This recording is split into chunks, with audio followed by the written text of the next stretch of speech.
I like to use two screens, and the other one seems to have a bit of a problem. But I'm sure it's fine. She'll be fine. Let's go. So for those of you who are looking for, oh, I don't have permission to share. Sorry, I'm just That's trying okay. to figure it out. Okay, whilst you're figuring that out, I'm also figuring my technology out too. Okay, I think we should be good now. Hey. Hi, Felicia. Hi. Felicia, it's been a while, since so long. I know, so long. So who is going to kindly, take some notes for me? We can do it. I can do it. All right. Merci. Thank you. So for those of you who are looking for Rita, she's not here today because she is bereaved. So she had to travel to Ghana. But luckily, this was supposed to be my day anyway. So nothing, you're not missing anything.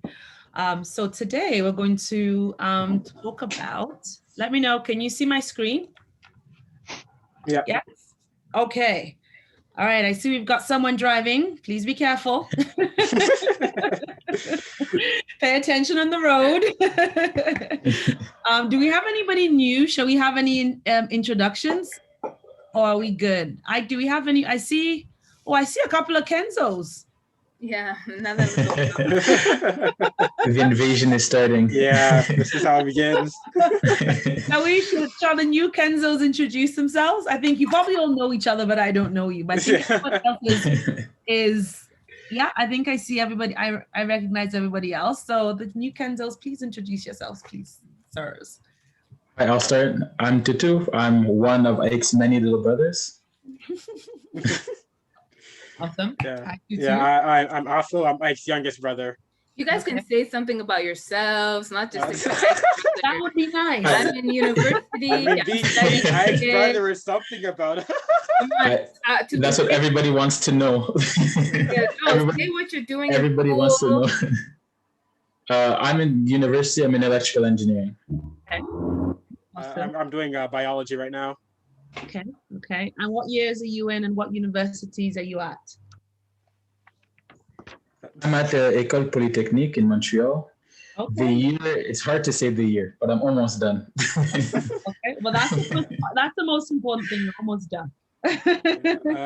What about AFO? Yeah, I'm studying at Concordia in Montreal. I don't know what year. I don't know how much time I have left. I've just kind of accepted that I'm never going to leave university. So you're going to come out with double PhDs and triple PhDs. Like biology, like I can get a bachelor's in biology. What does that mean? It means I got to go get my master's. I see. Well, welcome everyone. It's really, really good to see everyone, and thank you for those of you who have kept your videos on. I really appreciate it. So today we're going to be talking about notions of empowerment and how we can deploy that power, because we want to be able to unleash our potential, as well as be able to dismantle some of the systemic structures that are in existence and support ourselves individually as well as our communities. But before we go ahead, this is going to really be sort of like the framework within which I like to work and deliver my presentations. No, I didn't come up with it. It was produced by Tim Fox, who is a Vice President, Indigenous Relations and Equity Strategy at Calgary Foundation. And so he's getting absolute and total credit for this. I have nothing to do with it. And he delivered a presentation at Rotary. And so all the Rotarians now are using this, to sort of start a conversation. But I think it's really important in terms of really laying that groundwork and that foundation. And so first of all, he said, we are present in this virtual space and with each other. So what do you think being present means? What could it mean? Apart from being physically present, but what else could it mean? So being present, so like maybe paying attention and participating and engaging and that sort of thing. And then we are open to new ideas, ways of thinking, and to feedback. We listen deeply, we're curious. So we listen deeply, are curious, and to speak new knowledges and understanding. And we bring awareness to our biases, assumptions, and judgments. We all have biases, we all have assumptions, we all have judgments. And we hold a space of trust and confidentiality. And so, now that we are all here, we should feel free to speak and, believe that what we say stays here and within this group, and it wouldn't become, let's say, the gossip of, wouldn't be part of gossip going forward.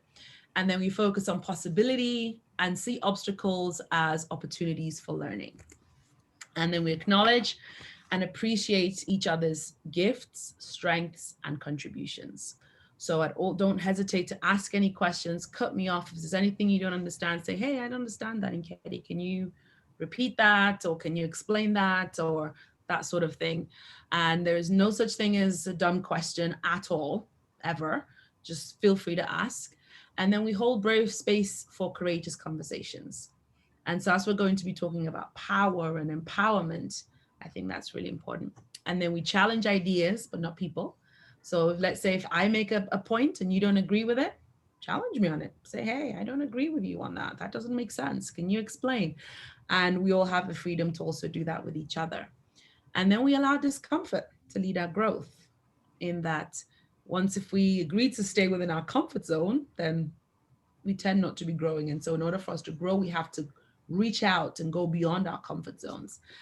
And then finally, we take accountability for our own learning, knowledge extraction versus knowledge immobilization. And so did any of this, let's say, like spark anything, any of these 1, 2, 3, 4, 5, 6, 11 points spark anything or pique your interest and say, oh, that's interesting, or yeah.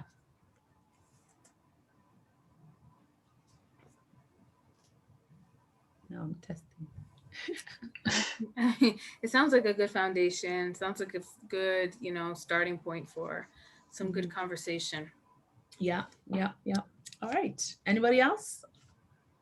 Felicia and or Ashley, would you mind monitoring the chat for me?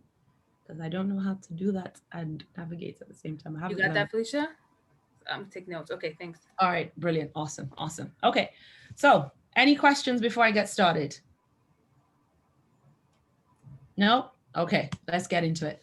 So in terms of learning goals, so first of all, we're going to look at what's the meaning of empowerment. And we're going to look at what that means from different disciplines. We're going to look at what's the limitation. Because oftentimes when we hear the word empowerment, there's so much positivity and strength and everything attached to it, but it could actually have some negative connotations. So it's actually important that we understand what it means in the positive sense, but also what are some of its limitations. How can we be more empowered? Both in terms of, let's say, addressing the systemic barriers that we may see and be facing, but also towards our communities and individual change. And then we're going to look at power. You cannot spell empowerment without spelling power. So what does power mean? What power do we have? And here we're going to make the connectivity between power and cultural capital, which is what we learned the last time. So what does power mean? How can we mobilize our power? How can we get more power? What does that mean? And then we're going to develop knowledge of what empowerment looks like. What does it look like for you all? Because it's really context specific. So it depends on what situation you're in, what you're facing, what beliefs you're in that you may have empowerment for, let's say, someone in rural community in Sierra Leone, for example. Their idea of empowerment may be completely different to your idea of empowerment. And so what does it look like for you? As you move either through university or move into the workforce, what does it look like for you? Okay, so these are the things that we're going to be tackling today. But before we do, I'm interested to know, when you hear the word empowerment, what comes to mind?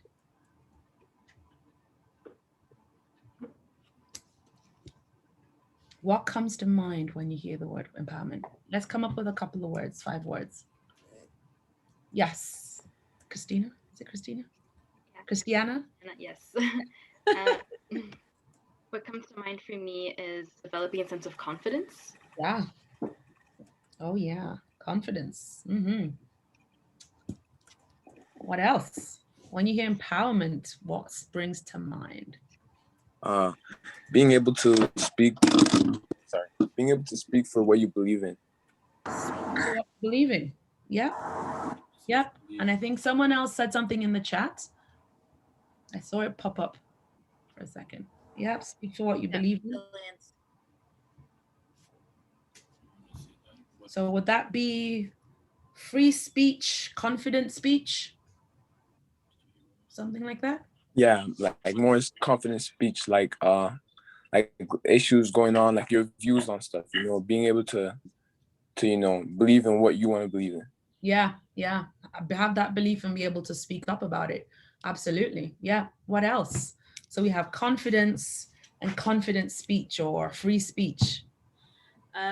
Jolie, I noticed said in the chat, resilience. I think she's in a place she can't talk, but no worries. Yeah. No worries. I had one as well. I think I would say like acceptance to, like it allows you to do what like if you feel is right and what you want to do. Yeah. So it's that sort of like self-determination where you feel like you can determine and you can choose what you want to do, when you want to do it, and how you want to do it, right? Exactly. Yeah, just like that. All right. Okay. Self-determination. 2 more. I want to say it's kind of like breaking down barriers. Oof. Yeah. And what sort of barriers? It's kind of like going back to the last point of just being able to do what you want to do when you have limitations on it, and getting rid of those limitations. Yeah. Last one. One more. Strength. Did you say strength, Felicia? Yeah. Yeah, I like that. Yeah, that strength and resilience are sort of like, like 2 sides of the same coin kind of a thing. Absolutely.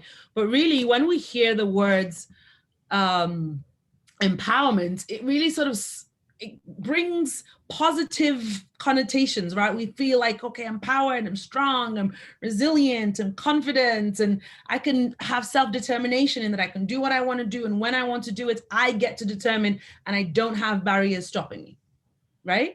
And yeah, that's true. And empowerment is a term that, it can be deemed to be, let's say, it can be a process, it can be an end goal, it can be a perspective, in the sense that you have some people, like even like I have a coach, and oftentimes when I speak to him, he says to me, well, how can you look at that from a more empowered perspective?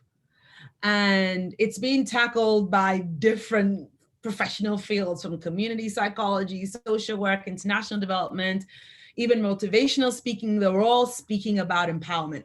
But at the heart of all of that they're talking about is everything you've just spoken about, which is the confidence, confident speech, resilience, self-determination, breaking down barriers, strength, and also essentially it's about unleashing your potential. It's also about things like decision making. So I'm sure we've all heard the phrase, if you're not in the room, you don't get considered. So make sure you're in that room where decision making is participating, so that you can have a say that can influence not just you, but your community, and you can have a much bigger impact. Having a seat at the table is about relationships. It's about relationships. And it's about really like surrounding yourself with goodness. Like if you imagine that you wanted to, let's say, take a trip from Calgary to Toronto in a boat, right? Who would you take with you on that trip? Let's say there was a river or a sea or some sort of water between Calgary and Toronto, and you had a boat. Who would you want in that boat with you? Let's not even say boat, let's say canoe. I'd want someone who knows how to not drive, but to use a canoe. Yeah, to row. Yeah, you want someone who knows how to row. Yeah. I don't even know what it's called, but I know what you mean. Yeah. I was saying, what's the word? Yeah. No. What else? Who else would you want in that boat or canoe with? Or kayak?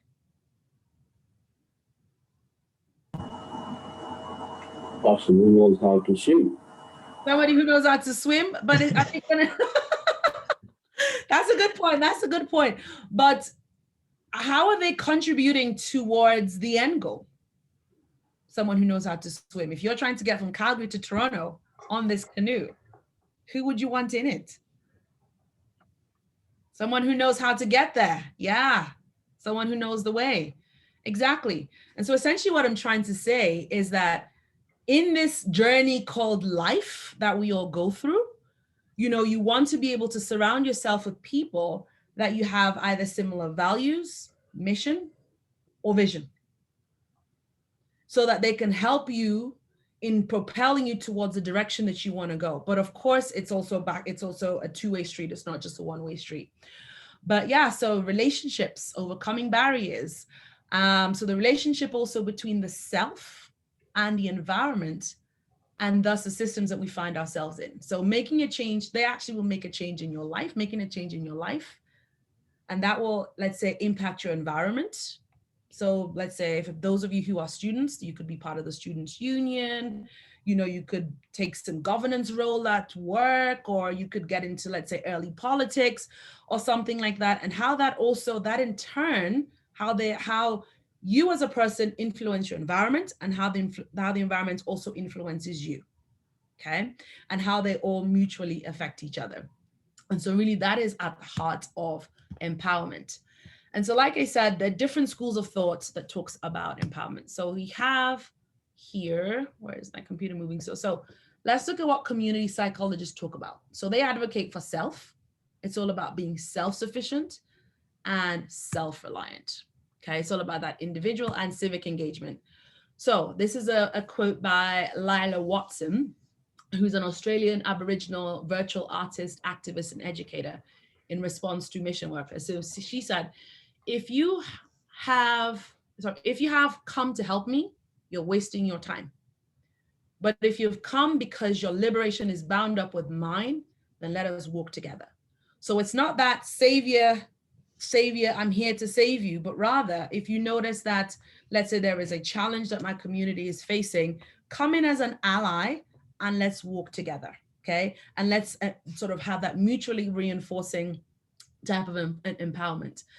And so community psychologists will describe empowerment as that intentional, ongoing process that is centered in a local community involving mutual respect, critical reflection, caring, and group participation, through which people lacking an equal share of resources gain greater access and control over their resources. So what is your understanding of this quote here? The second quote. Feel free to read it one more time. What is your understanding of that?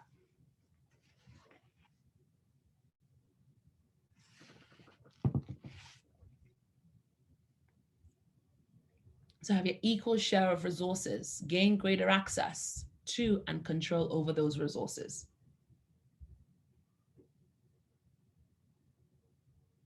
What would you say? Like, or what stand out for you? Or what you find interesting about it? Okay, so Christiana said, I think this might be an old comment, but that's okay. She says your network is your net worth, correct? Correct. Correct. What about this quote here? What stands out for you there when it comes to empowerment?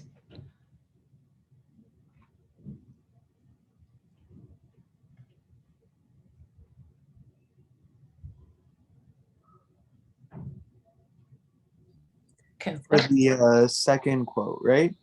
Yes, yes, please. From what I understand, that kind of sounds like the definition of empowerment, right? Like all of those things, mutual respect, critical reflection, caring, and group participation. That's all empowerment as a group and as an individual. Yeah. And what about the second half of this definition? It says, through which people lacking an equal share of resources gain greater access to and control over those resources.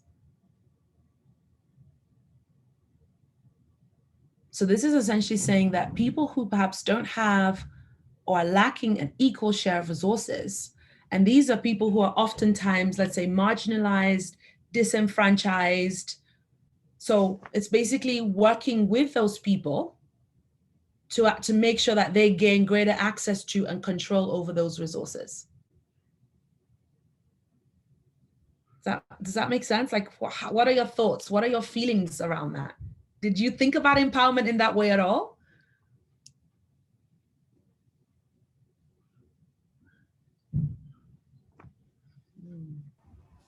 Looks like Christiana has her hand up. Oh, sorry. Carry on, Christiana. Sorry. I think you're muted. Sorry. I guess what I understood is that the person's trying to say that it's not enough to just save a group of people from their predicament. Like, you have to give them a sense of agency, and as well as like just access to how to get things done. It's not just enough to do the work for them, because then they won't know how to participate and move on. Yeah. It's not even advocating that you do it for them. It's saying we have agency. Come in side by side and let's do this together. That makes sense. So let's do it together. And at the heart of it is making sure that I have access to the resources that I need to thrive. So if you have the greater access, it's about supporting me so that I also have the greater access or better access to the resources that I need to survive and to thrive. Okay. All right. Like I said, don't hesitate to interrupt at any time. And so let's look at international development. So broadly speaking, they say it can be thought of as a change in favor of those who have been marginalized, again, disenfranchised.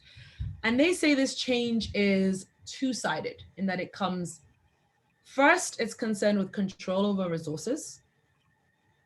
And when we say resources, what are we referring to? When we say resources, what are these? Would that be like government funded things like would be one like doctors, dental, things that are provided by our local and municipal governments? Correct. Yeah. So these can be access to healthcare, access to good quality education. Yeah. Yeah. What else are we talking about when we talk about resources? I mean, resources that contribute to a country's GDP, like gold or oil, stuff like that. Yeah, that could be one. That could be one. That could be one. But what else? What do marginalized communities, or even let's say some of black communities, what do we face in terms of, let's say, a lack of resources?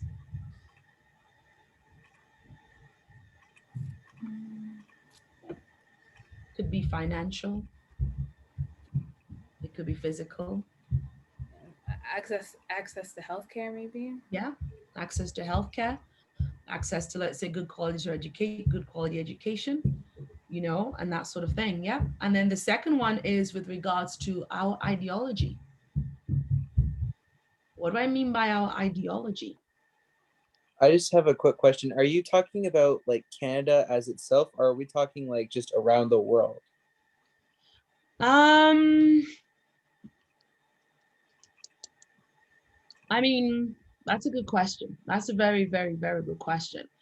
I would say answer it as you see fit. Okay. So if you want to refer to just Canada in your response, refer to just Canada. And if you want to, let's say, give a more broader global explanation, do feel free. Okay. Yeah. But in general, when we talk about resources, we do talk about things like healthcare, education, financial, physical, human. And when we talk about ideology, what are we referring to? Things like our beliefs, our values, our attitudes. And so really, they say when they talk about empowerment, they say it's an approach which considers three closely interrelated dimensions. Agency, I think Christiana spoke about agency, resources, and achievements. And I think last time we spoke about agency, I think we have a good idea of what resources are. But what do we mean by achievements?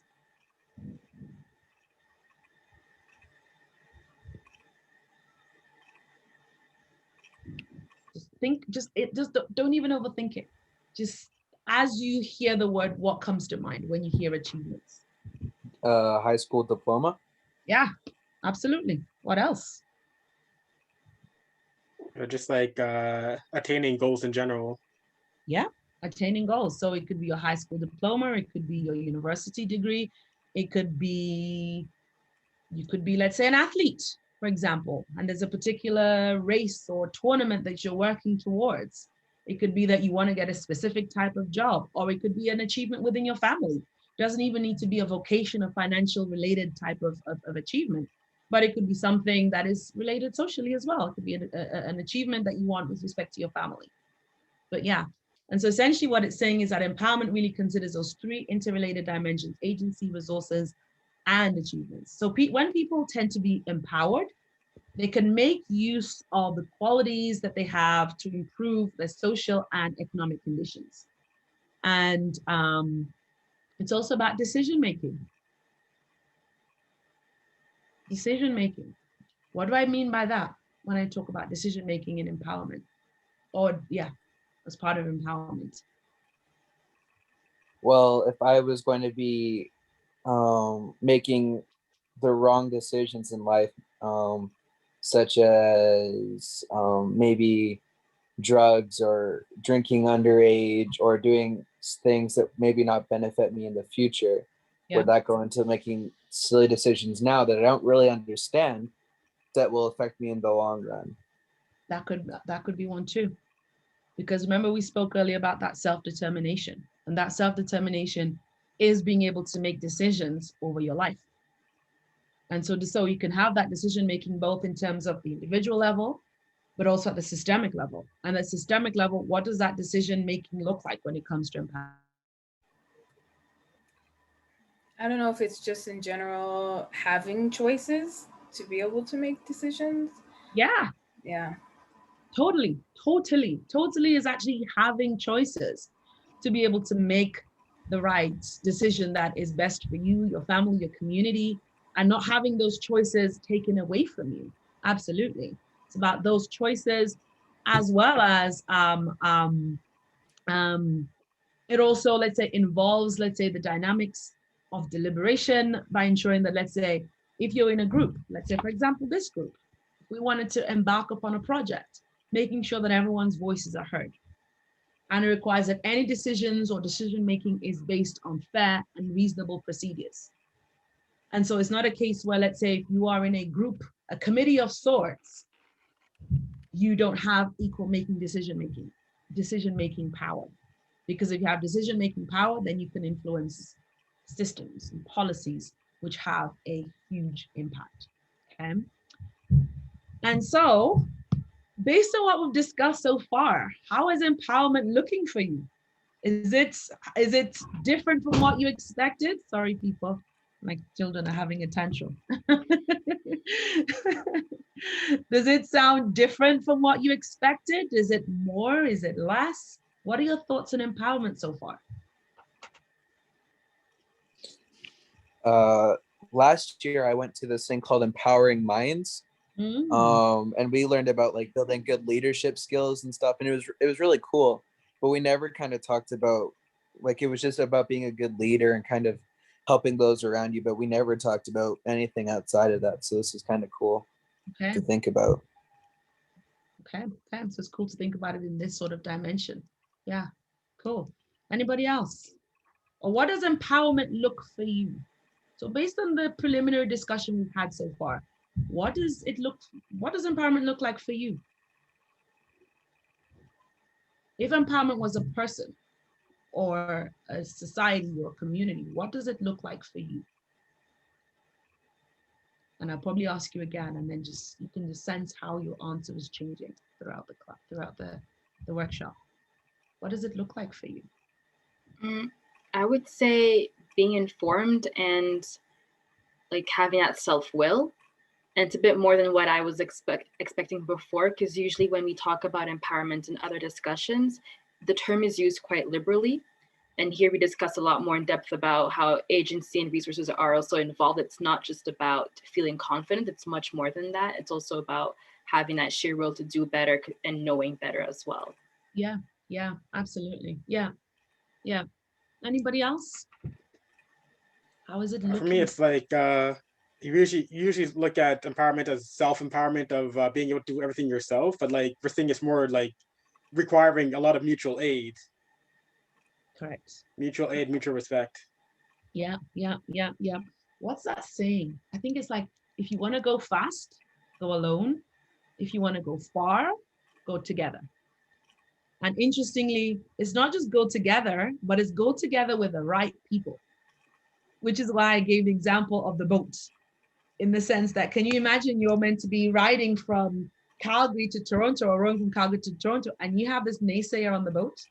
It's like, oh my God, we're never going to get there. Oh my goodness, are we there yet? Oh my goodness, are we there yet? You were like, get off the damn boat. And so it's not just about going far, but it's about going far together, but it's about going far together with the right people. Okay. And so sorry, Kitty, I'm just going to pick on a couple of people here just because I know we're getting into a routine of the same people responding, which is not bad, but it's also good to loop everyone in. So let me just reach out to Vince here. You were one of the first ones to come in. How did your kind of definition of empowerment change, or how are you looking at it now? It makes a big difference when you look at like what we're looking at, like, you know, like the development of, like, you know, it makes a big difference, because like when you change like your perspective on something, I feel like it could be the move from being like more empowered or gaining power from what like you're thinking, and like it could change a lot as you like grow older and stuff. And what we're talking about so far, like, it's really important when it comes to decision making and stuff. All right, good answer. And then I'll hop over to Katia. Katia, what does empowerment mean to you now after this?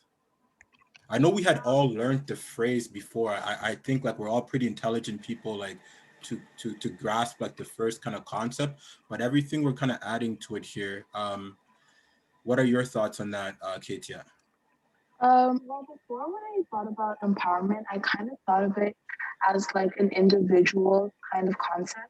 But just kind of now, just seeing and just kind of listening to even that second quote about resources, I just think about how it's more of a community thing now. And it's like to be empowered and to work together and to be great, it's a kind of a group thing. And that's kind of now how I'm kind of looking at it now. Yeah. And I agree with you 100%. And I mean, I'm just going to go back to vocation a little bit, in that they say one of the challenges that, let's say, the BIPOC community faces when they're at work is that they don't rise as far. Yes, there's probably some amount of racism in there. Probably, let's say, a whole bunch of isms in there. But also, they say that you will have a bunch of, let's say, white people like, hey, let's go for coffee. Hey, let's go for drinks. Hey, go. Whereas Black people will be like, I'm going to focus on my work, and my work is going to show, my work is going to prove itself. And not that that is important. That is crucially important, but so is building those networks. So is having those allies, having those people who are going to support you when you do apply for that, let's say, next position, for example. That person can say, I can vouch for him, or I can vouch for her. Oh, I can vouch for him. And having those people who are going to vouch for you as you are moving through that journey. Okay. But there's something I want to show you. Okay. And then I'm going to ask, it's a quick 3-minute video.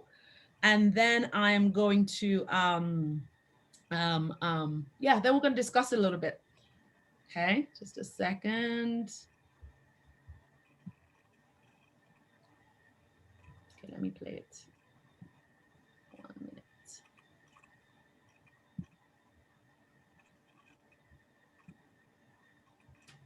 Okay. Can you see it? Can you see my screen? Like the full screen? Mm-hmm. Okay. 200-kilometer trip. Okay, so at the end of it, so let's watch this 3-minute video, and then you tell me, what did you get, you know, for with respect to empowerment? Okay? Is everything okay? What's going on? Oh, sorry. I was just laughing at like where you paused it. I just thought it was like a hilarious image. Like I just told I'm like in mama who's driving like that. Oh. I was supposed to be on mute, but I wasn't on mute. I was like, did I upload something? No. It was just like how it was. I was like, Okay. That she's driving. Okay, that's it. Okay, I'm gonna press play now. She is behind the wheel and driving through gender barriers. Meet 53-year-old Shamim Akhtar, Pakistan's first woman to get a driving license for heavy trucks. Her journey on the country's male-dominated roads has been one of determination and courage. बंदा जब करने पे आए तो मुश्किल कुछ भी नहीं है. जब हमने अपने आप को सुस्त कर लें कि कुछ भी नहीं कर सकते फिर कुछ भी नहीं होता. Akhtar is getting ready to transport a load of 7,000 bricks from a factory in Rawalpindi to Pakistan-controlled Kashmir. It will be a grueling 200-kilometer trip along treacherous mountain roads. बेटा मेरा कहता है कि मम्मा दूर ना जाओ मेरा दिल डरता है. मैं कहती हूँ तो बेटा फिर कमाना तो है ना.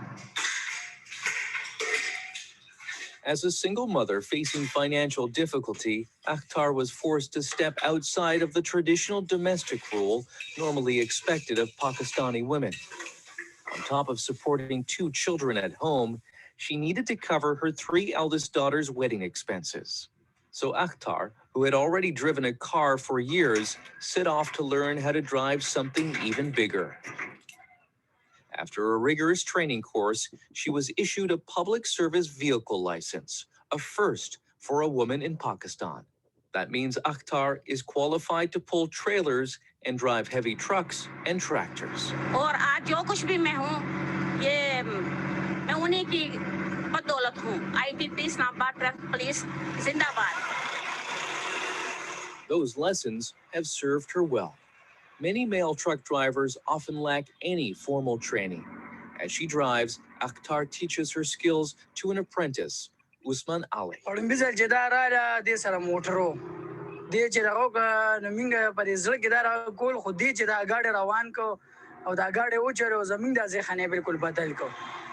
Akhtar's skill and calm have earned her the admiration and affection of other drivers.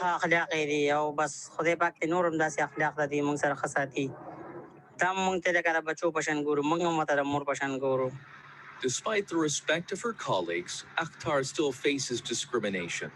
After passing the driving test for Islamabad's new bus line, she was told there would be no jobs for women. But that won't discourage her. मैं अपनी ख़वातीन हज़रात को ये पैगाम देना चाहूँगी कि आप लोग करो कुछ ना कुछ करो अपने आप को इतना वो सुस्त ना करो कि हम कुछ नहीं कर सकते हम लोग कर सकते हैं शुक्र अल्हम्दुलिल्लाह कर सकते हैं आप लोग कुछ ना कुछ करो करना चाहिए हमें. Shamim Akhtar hopes her drive and determination will inspire other Pakistani women to follow her down the road to equality. All right. So, what are your thoughts on that? Was that evidence or manifestation of empowerment? Okay, Raisa said, I'm shocked. Okay, why are you shocked, Raisa? Let's go straight to Raisa. Me too, I was a little bit shocked, and you guys heard my response. I thought I was on mute, man. I was bad. Let's go to Raisa. Ike, you always do this. Raisa, you want to say something? You say, I'm shocked. Wow, what is shocking for you? I'm shocked because I don't see this type of things in Pakistan, Iraq, Africa, and all that. And it's mostly like here, and like especially in her age. At her age, I'm like, wow, she's not doing what everybody else is doing. You know, she's not selling, she's not cooking, whatever, but she's literally driving trucks and teaching it to older women, to older men. I mean, and it's like, I've never seen things like that. Yeah, in a male-dominated industry. And so what does that tell you about empowerment, and how does that display empowerment? Not just Raisa, anyone else, please feel free to chime in. But Raisa, if you have a point too. So how does that display empowerment? And is there any lessons there for us as we sort of move through our youth. I include myself in that. I'm forever young. So yes. Well, he had a she had a strong belief, and she worked hard for it. So belief, hard work. And she didn't want to keep it for herself. She also, she started teaching men and everything. And what's that? Community. Exactly. Yeah.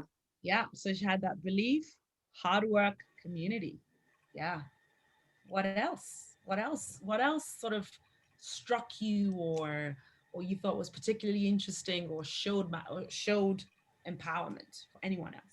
I thought it was kind of brave. I don't remember where it was, but it was like sometime last week. There was a huge bombing at a all-girls school. I forget where it was, because they don't want women learning. I knew it was somewhere in the Middle East. So I think it's just brave in that sense, going out and learning and kind of going a different route than most people do. That's pretty impressive and pretty brave, I think. Yeah, brave. Yeah. Anyone else? One more or two. I'm open. Let's go. La Vie. Haven't seen you in a long time. I miss you, man. We need you to say a word. You're Mr. Forever Young too, just like me. So we need to pipe in. I miss you too, brother. Happy to see you guys. It has been a while. In short, I would say that empowerment will be having the authority and the capacity to do what you want to do. Yeah. And watching from that video, I think the lady is saying that even though she can drive or she got the driver's license, there's still discrimination in the industry against her. So having the authority or the authority and the capacity is what can make someone strive. And that's what makes the difference between being empowered, because empowerment means the force or the authority, the ability that you have inside yourself. No one will take it away from you. You have it within yourself, which will help you strive or thrive everywhere you go, no matter the difficulties you have. I think that's what I can say. I love it. And you know, one thing that you said that struck for me, you said she faced discrimination. And did she stop? She kept on going. Yep. And being people of color, we are going to face discrimination. Let's just put it out there. It's going to happen. And so what we have to do is just keep being brave. Like, I'm just pulling on your points. Keep believing in yourself. Keep doing the hard work. Keep doing community. Because the trials, the tribulations, the discrimination, it's going to come. And so it's incumbent on us. So it's going to come, but really it's how we respond to it when it comes. And that's how that keeps us empowered. Okay? Isn't the old saying, it's not how hard you get hit, it's how hard you get hit and get back up, or something like that? I don't really remember. But Yeah. I think I might have heard it before, but I think you're correct. It's not how hard you get hit, but it's how hard you get hit and you get back up. In that you just have to keep getting back up. So, and that is what keeps you empowered. So this now takes me on to our next point. Any more questions before we move on to the social work's notion of empowerment? Okay. All right. Let's move on swiftly.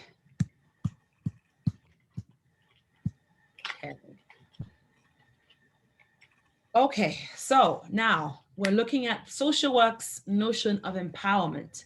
So the concept of empowerment really has deep roots in social work practice, and it builds upon the work of empowerment theorists in the 80s and 90s, and it's been applied throughout since. And Barbara Solomon, who has really been one of the champions around the whole concept or notion or social construct of empowerment, you know, she she said that in her early work, she used an empowerment paradigm to sort of explain practice in oppressed communities. And so she viewed empowerment as a process of, let's say, clients' own endeavors to gain resources. Again, see, it's the replication. So even though we've looked at empowerment from community psychologists, international development, social work, you're seeing these commonalities, these threads that keep recurring or keep reemerging. So she says it's about endeavors that help us to gain resources that would enhance the mastery of our affairs and those of our communities. And so she talks about 4 key concepts. So they are here. So direct power block, indirect power block, collective experience, and collective action. Are we familiar with any of these 4? Or you can just even take a guess, because some of it might be a little sort of like the meaning might be in the words, if that makes sense. So yeah, can we take a guess? Can somebody take a guess as to what one of them might mean?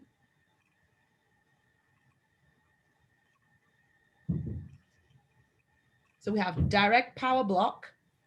Christiana, do you want to make us all seem smart? You did what's your the social society, law and society, right? So this should be kind of up your alley. Okay, so I guess I could try and define, let's see.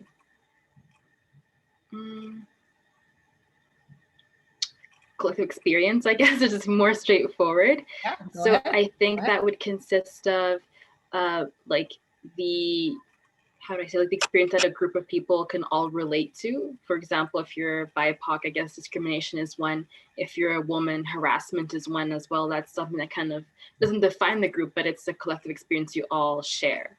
Yep. And can you maybe take it a little further as to what collective action might be?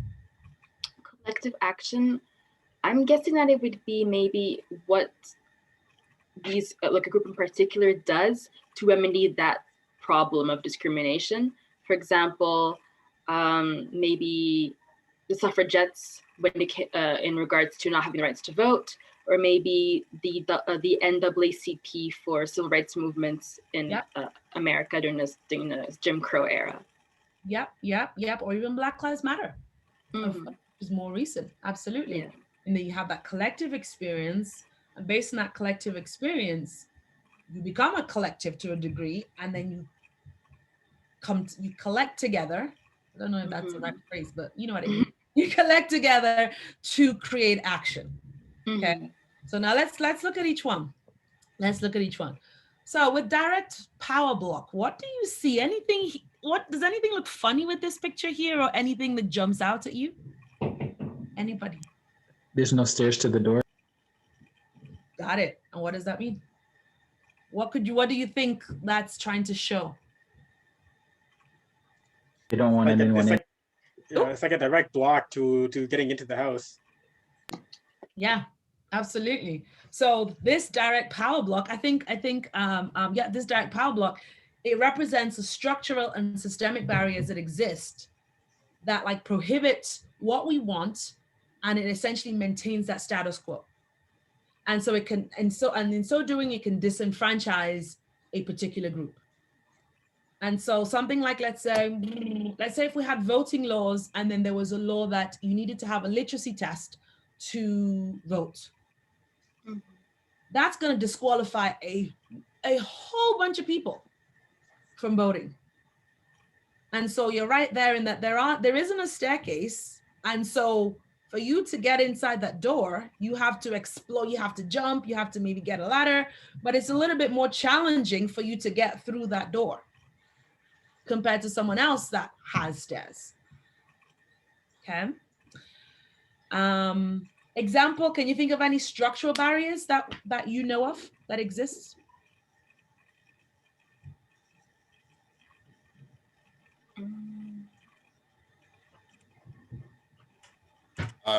back in my day, I don't know if this is still a concept here, but around like ID, if you wanted to go out to a bar or club or this thing, like you had to have like 7 pieces of government issued picture ID, and like, like who has that, you know, like it'd be, I think that's like the a really famous example people from my generation use of like being in Calgary, like it's you're gonna be directly blocked out of something.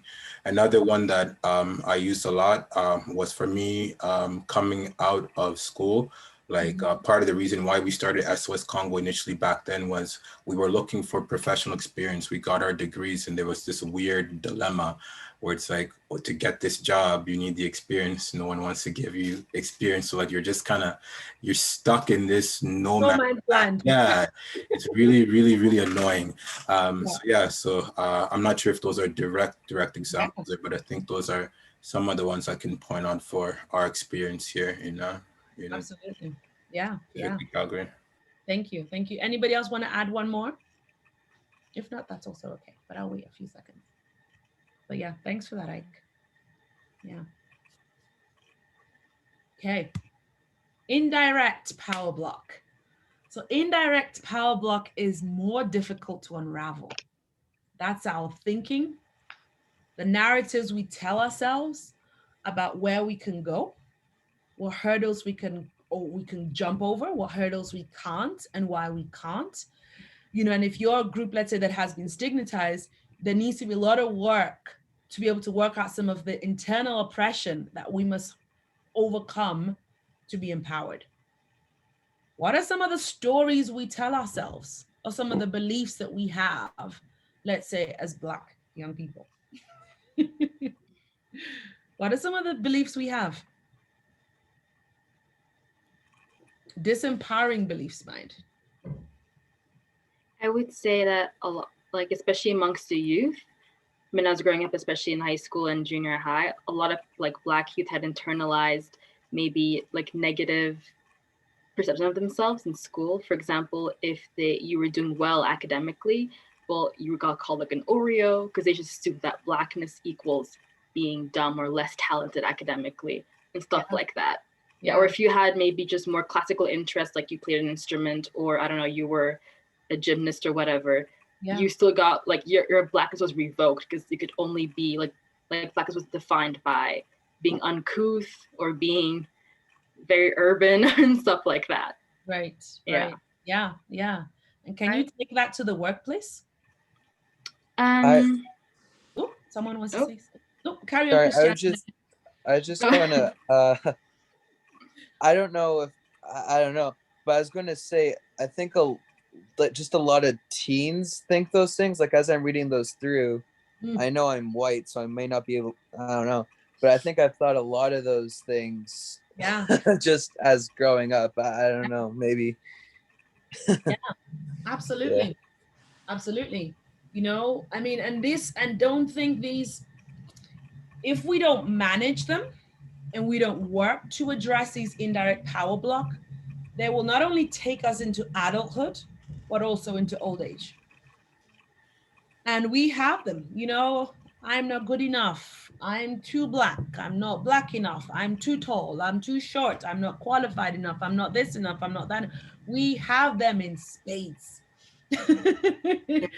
Can I say one thing here? I think another way, or should I ask, is this another way it could potentially come out is what we think about each other? Like when we're about to work with another person from your culture, a Black person, it's like, what, you know, like you're gonna project a lot of that on them. Right. Are they gonna be late? Are they gonna be professional? Are they gonna talk smack about me all over the place? Is it just gonna be, you know, so like even before you start anything, I think that it's an indirect power block in that community space, like being able to work together. We're already stopped because we've internalized so much of the things we've heard and we've seen it manifest so close to home, you know, within our people. We've been disappointed in so many ways sometimes that we stop ourselves before, like, it's not necessarily, it is, I think, a lot of what Christiana was saying. Like, I've definitely felt that when, you know, you're supposed to be a certain kind of way.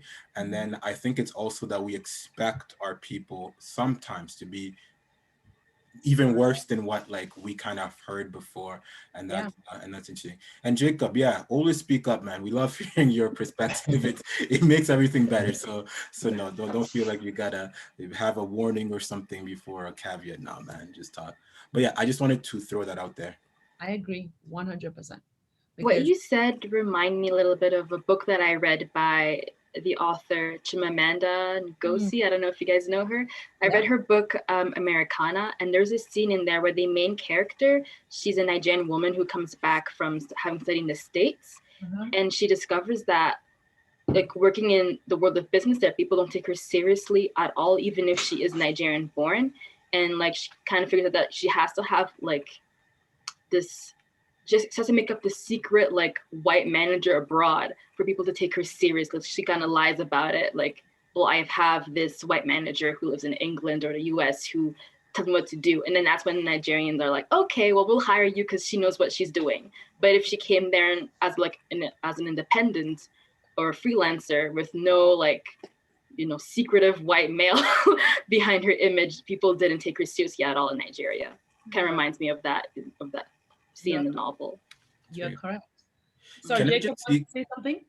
Sorry, Ike. No. Okay. Oh, it's me? Okay. Can people in the chat, I just want to do like a quick poll here.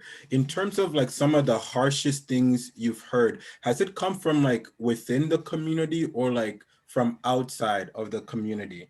Where do you think like the power block happens more? Is it like a direct systems kind of, you feel like there's something out there getting you? My breakout session, Ike. My bad. I just wanted to see, okay, no. Forget everything I just said. Catch that. No, it's good. Great minds think alike. No, it's good. It's good. No. Yeah, but I mean, but I agree with what everybody has actually said, in the sense that there are systemic barriers that stop us from climbing and from overcoming certain hurdles. But then there are these indirect sort of internal oppressions where we block ourselves, and then we project and block our community, and we block each other, you know, from getting ahead and from overcoming hurdles and things like that, which is why I go back to that boat example. If you are in this boat and your aim and your mission is to go from Calgary to Toronto, who is going to be part of your boat? I would go with only white people, no Congolese. Well, I'm just gonna be honest with you. I won't get it. You're terrible, like. But who? Yeah, I go back to that question. Who would you take with you?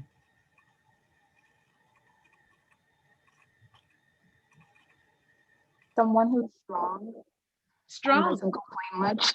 Yeah, people who are strong, doesn't complain much. I think someone said somebody who can swim, somebody who knows where you're going.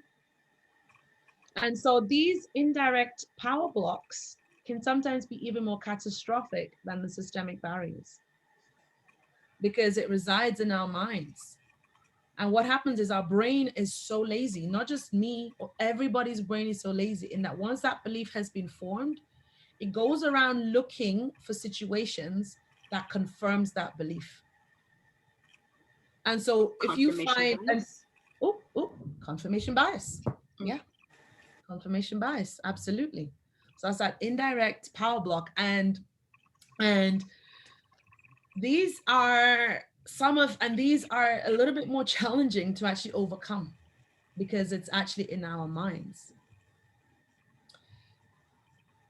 Yeah. Okay, so why is this thing not moving?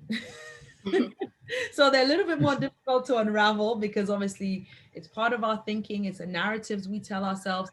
And so we must be careful, even in terms of our own self-talk and the negative things that we say to ourselves. Because I don't know if anyone's familiar with someone called Jim Quick. He says that, what do you say now? He says, if you fight for your limiting beliefs, you're going to keep them. And so if we're busy telling ourselves we're not worthy, we're stupid, we're this, or Black people don't go here and Black people don't go there, we're going to keep them. And we're actually going to manifest what we're saying and what we're thinking. Okay, so moving on, when my computer decides to cooperate. Okay. So now we look onto the third concept, which is collective experience. So the group that has been marginalized tends to be, like I said, both systemic as well as that internal oppressions that need to be worked out. And oftentimes really talking about systemic oppression, that direct power block, indirect power block, that they have to overcome to be empowered. So the collective experience is where a number of people that have some similarity in terms of experience. So you may have some people, maybe, yes, you may have a bunch of women who have experienced sexism, or you may have seniors who have experienced ageism, or you may have members of the LGBTQ who have experienced discrimination there and prejudice there, or you may have people who have experienced racism.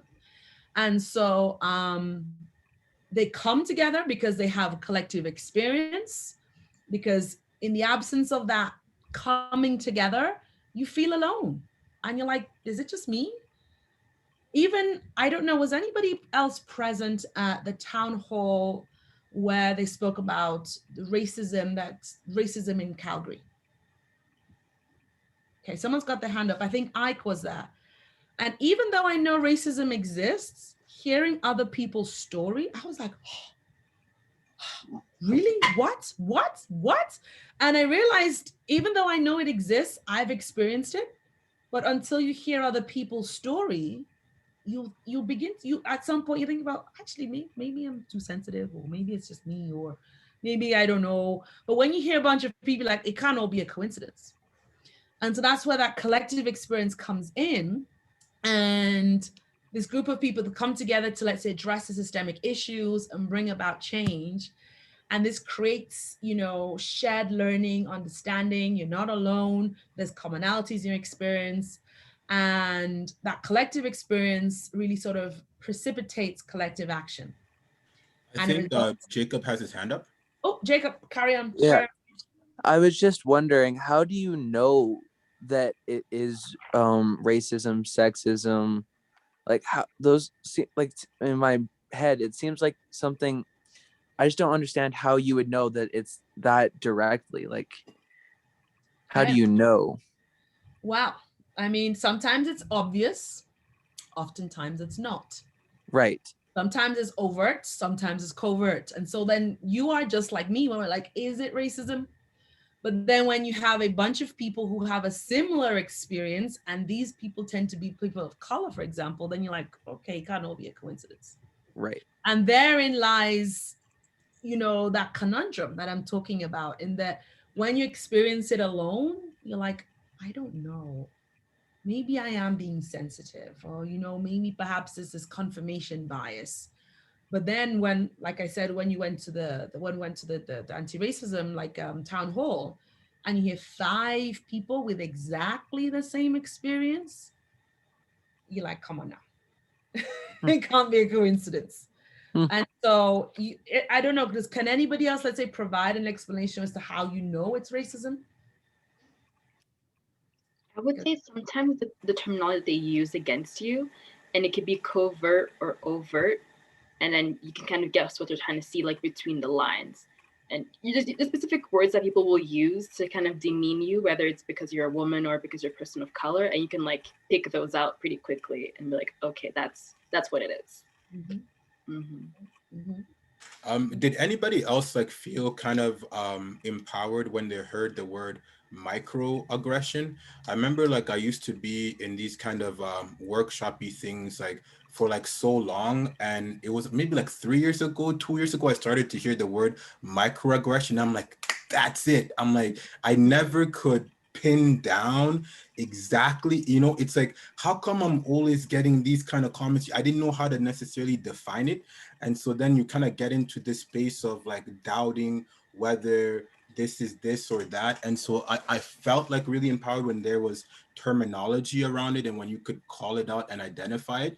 Just wondering if anybody else had that kind of similar experience when trying to wade through this waters, or when trying to figure out or maybe not figure out, when trying to build your capacity in this space. Like did anybody experience things around like terminology or growing and figuring things out like that?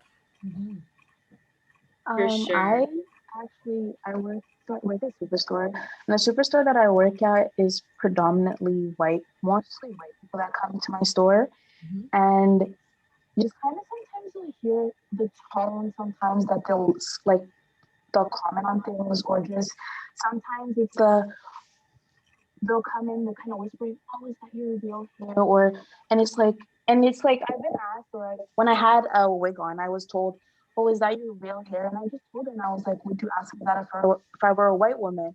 And I was like, that's the thing, it's microaggressions against Black people. And I explained this to this person. I was like, you don't understand, but I'm like, this isn't something that's just you can ask any person, because other people would feel uncomfortable, but I don't know why you would feel comfortable asking me that. Yeah. And it's just kind of, you understand the tones or the words, or sometimes they'll come a little closer and whisper it. And it's like, if you're whispering it, you understand that there's something that you're saying you're not supposed to be saying.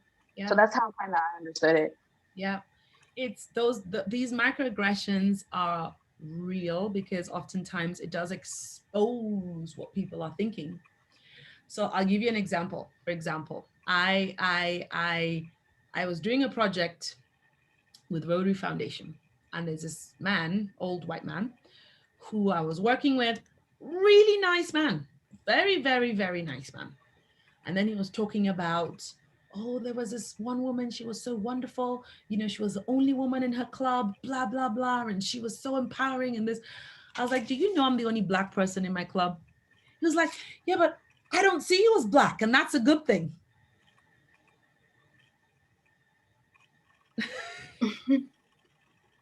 I mean, what do you think that meant? And he said it, and as soon as it came out of his mouth, I saw the shock in his eyes, like, oh shit, I actually said that.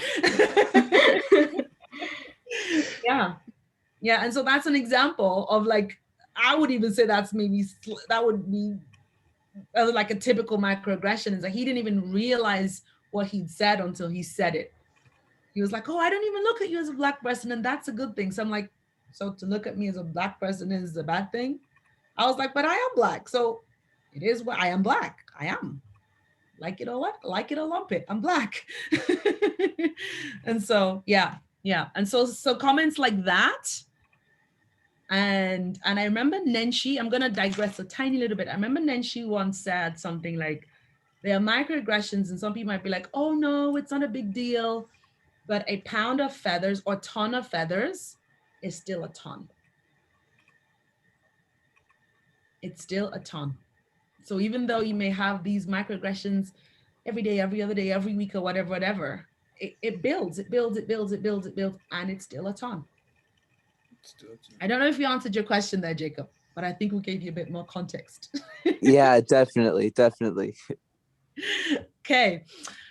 All right. So where were we? Yeah. So concepts of empowerment. So we have the direct power block, which are the systemic barriers. And then we have the indirect power blocks, which are the internalized forms of oppression. The way we kind of, I don't want to say this, but oppress ourselves in terms of, where we think, and, the belief systems that we have, and, the limitations that we put on ourselves. And this can be partly because of, let's say, what we've heard growing up, what we've learned growing up, what we've seen growing up. I remember my parents always saying to me, don't forget you're Black, you always have to work twice as hard. And so, yeah. And then you have the collective experience. And therein again is where you have the community. If you want to go far, you go together with the right people. So if you want to make a change, you want to be empowering, you want to sort of embrace empowerment, you have to do it sort of join with people with similar mission, vision, values. So mission would be, okay, you working towards the same goal.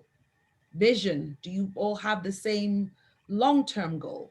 Values, are you all sort of, do you have the same values? Are you kind?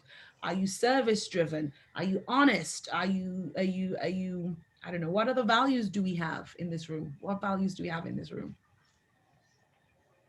Just say it out. What values do we have as young people? Or should we have? Ambition? Yeah, ambitious, absolutely. Are you around other people who are ambitious? Yeah, give me one more. Determination. Determination, yes. Yes, and so you can now work with people, the collective experience, and out of that, you're with the right people in that boat, comes or produces that collective action.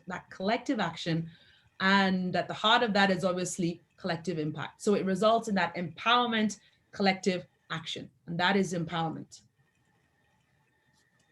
Okay.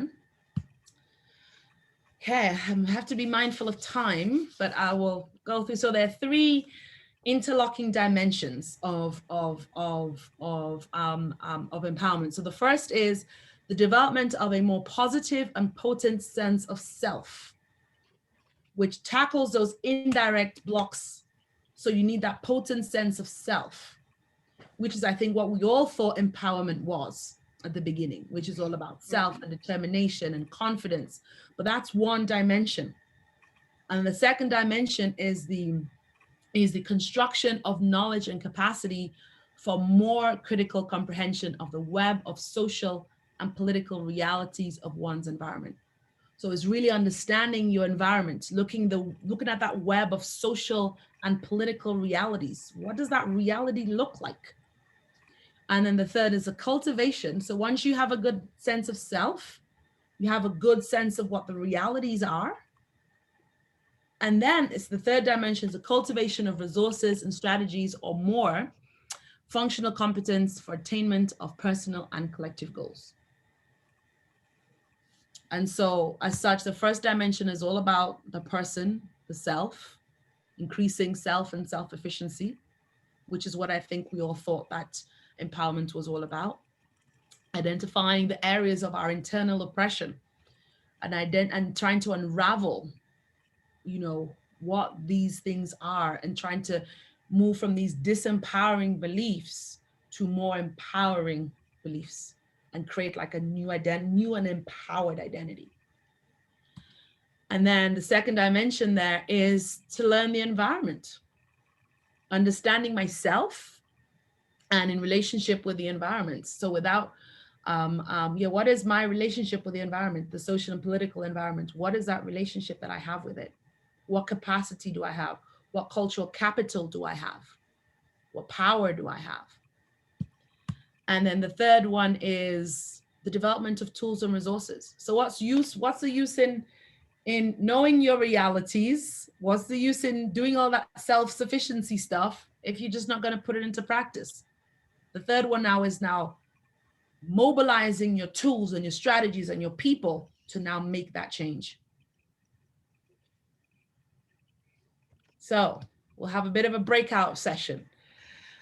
So what are the commonalities? So, oh, sorry, Ashley, I should have told you earlier. Would you mind arranging some breakout sessions? Thank you. So what are the commonalities between the three perspectives of empowerment?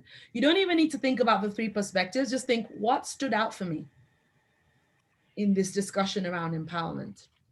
And then what are the examples of, let's say, the direct, actually, Ike, what was your question? Because I think you phrased it better than I did here. What was the question that you said you wanted the youth to consider? Yeah, I wanted them to think through direct power block and indirect power block, and which one has a more like palpable effect in their lives, like which one they think has held them back more, the kind of negative ideas absorbed by their own community. Okay, yeah, about the community. Yeah, so it's so looking within your community itself and all the negativity that's been absorbed by it. So not necessarily you holding all of this negative thought yourself, but it being placed in your community, how that affects you versus the outside. Thank you. Yes. So what are the commonalities between basically what have been the key themes for empowerment for you? Two, like just as Ike said, so give us examples of, let's say, these direct power blocks and the indirect power blocks, and which one you think has been more impactful in your community, whatever that might be. And then what is that collective experience, and how can you come together with that community to create collective empowered action? So feel free to take a picture of it, because I think once you go into your breakout rooms, you might not see it. So yeah, take a picture of the questions. We'll give you 10 minutes and then we'll report back. And then the older young people will stay behind.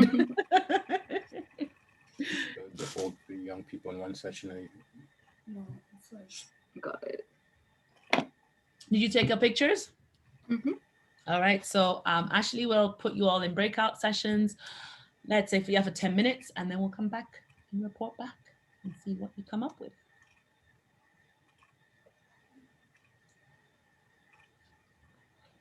How many are there? Is it 5?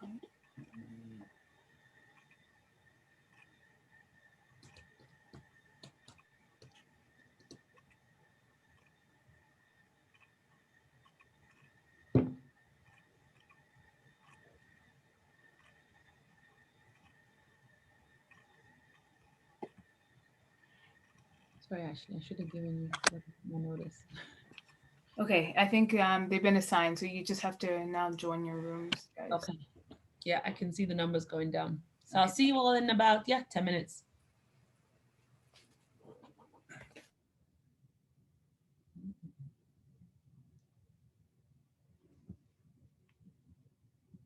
Is it just the older youth left?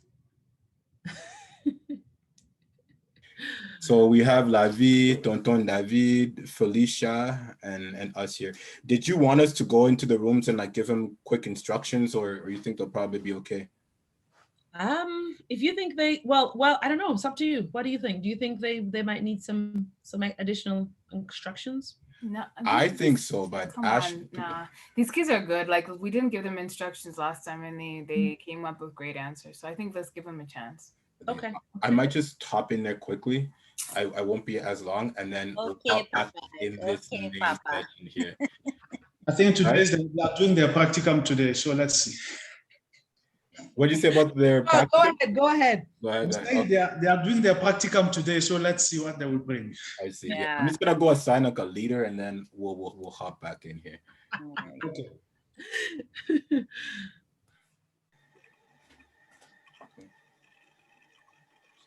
Hey, are you guys okay here? Yeah. Yeah.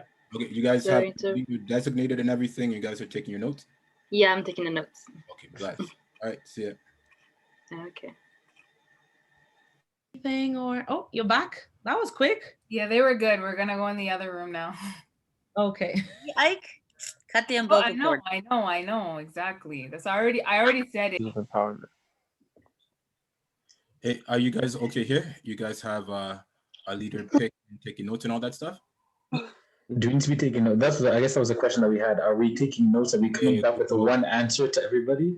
Yeah, so take notes, and then like you're gonna have to answer the questions to everybody. We weren't told. Oh yeah, I guess none of you guys. Oh no, Raisa was here last time. Yeah, she knows how it Raisa, works. come on.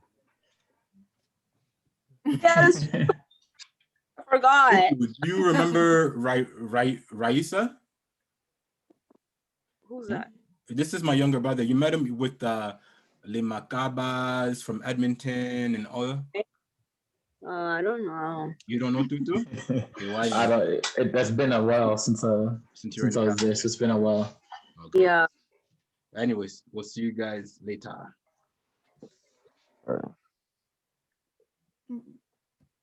Willingness to to understand and learn and participate. It's good.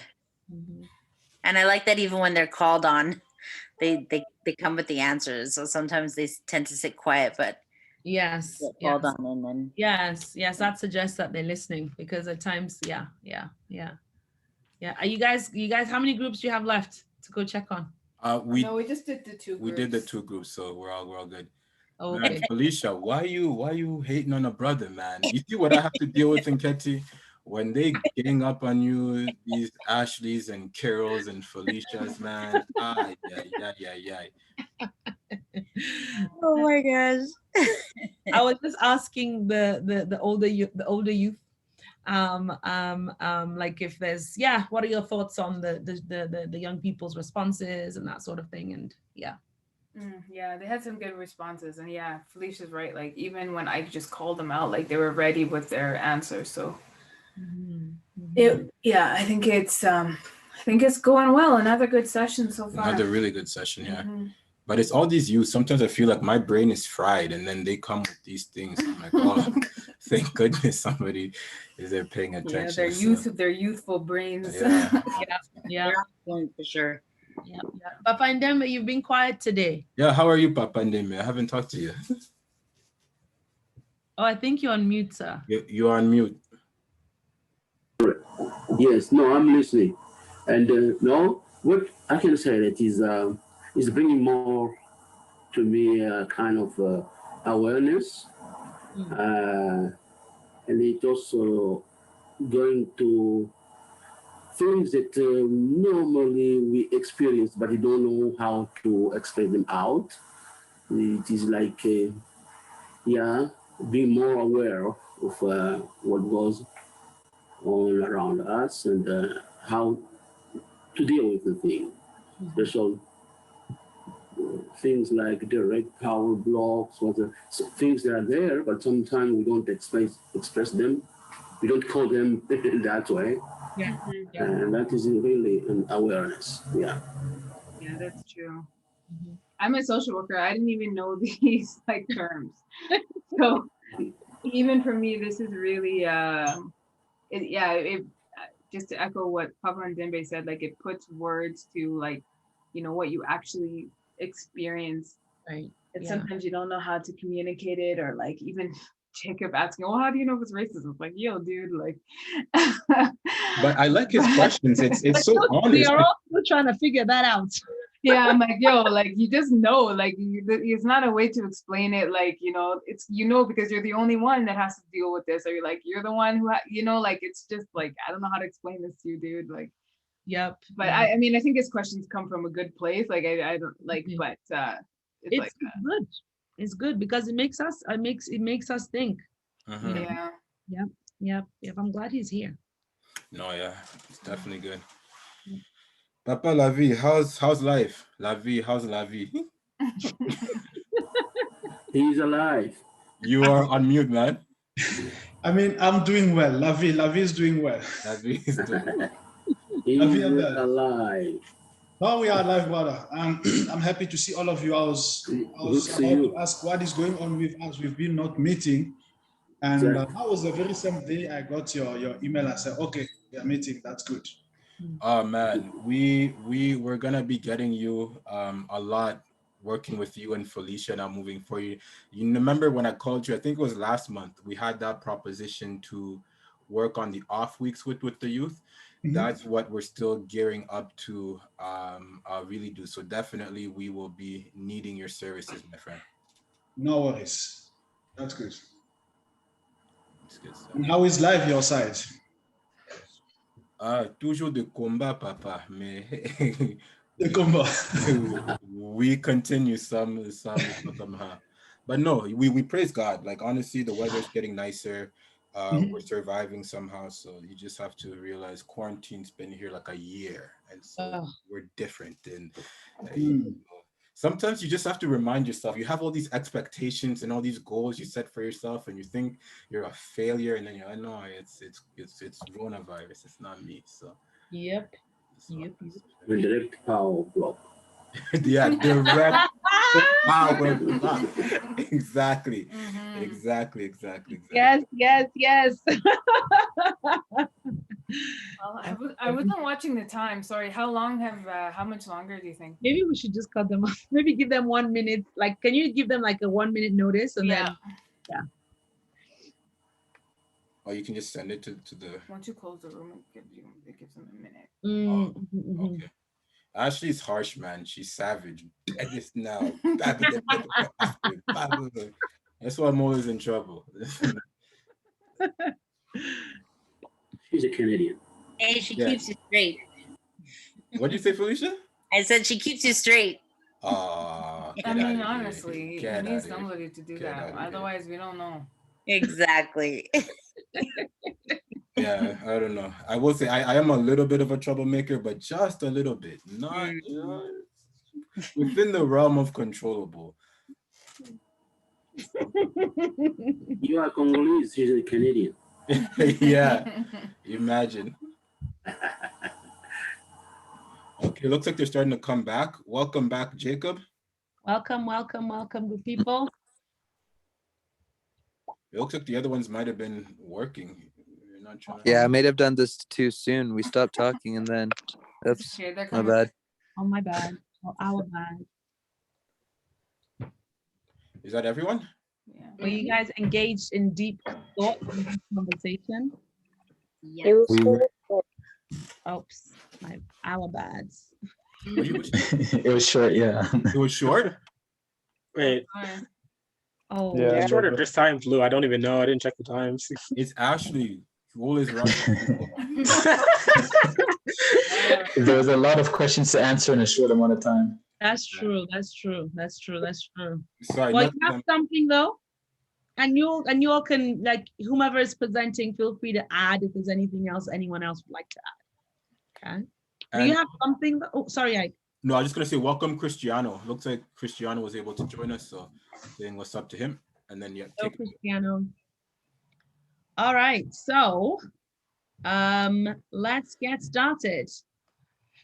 Group one, what were your thoughts on the first question and then the second? Who's group one? Yeah. What was it? I was group 2, wasn't I? Whomever speaks first is group 1. I thought I was in group 2. I don't even know anymore. Okay, technically you was group 2, but you know, you can just go. Go first. We tried, as we were saying, we didn't have enough time. We took like 5 minutes getting ourselves organized. And then we had only 5 minutes to get through, so we didn't finish. But for the first question with the commonality between the three perspectives, we had unity and community. Okay. And then for the second question, we didn't get the time to figure out how to counteract them, but we had a couple of ideas for the direct power blocks. We had systemic racism as a whole, which just makes everything more difficult and makes it hard for, in the case of people of color, for example, just makes it hard for us to advance. Okay. And then we had, No, carry on. And then we had education. Education. Okay, so unpack these a little bit for me. When you say, give an example of what you consider to be systemic barriers, and what do you mean by education? And a group can also feel free to join in so that we don't have all the pressure on one person.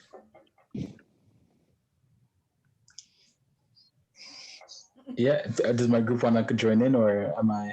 You forced them to join. We don't remember who was in your group. So for education, we mentioned that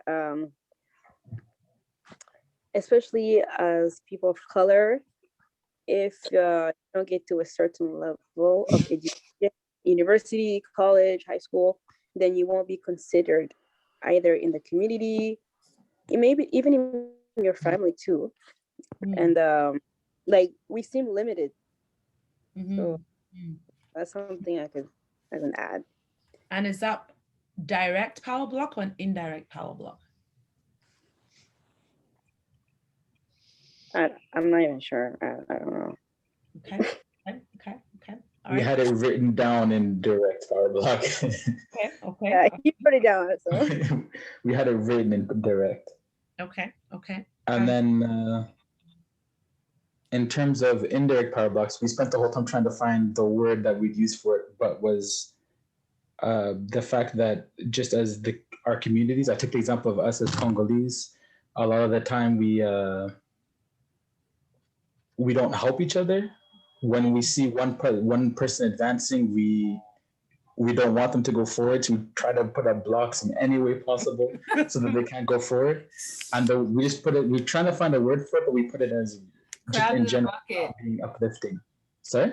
Crabs in a bucket. That's that's the saying. Okay. So, okay. So crabs in a bucket. Yep. All communities have some of those. Yep, indeed. Yeah, so and that's how far we got. Okay. And so anybody within Tutu's group, how would you come together to address the systemic racism? I think creating a system like something like SOS Congo. This is something that helps our community. Like talking about the situation of the Congolese community. This helps everyone within the community come together and bring our ideas together and build something that that'll live forever type thing. Because after this, like future generations will just continue from building on top of this. Yeah. And what does this do? What does these sessions that you're having and this experience that you're having within SOS Congo, how is that empowering you? It gives us new ideas, and it just it exposes us to new resources that we didn't even know that we were capable to reach. Like even when we talked about what was it? I forgot what we were talking about, but that you could submit something to the government and they could review it, like having to do with the community, like that SOS Congo thing, like that's something like that. Like me, I didn't know that. They don't teach you that in high school. You have to learn that from other places, and that's why I think SOS Congo is so important. Yeah, and Reza says it unites us. Yeah, unites you. And so if there is a collective cause, you can all come together and support each other in moving that forward.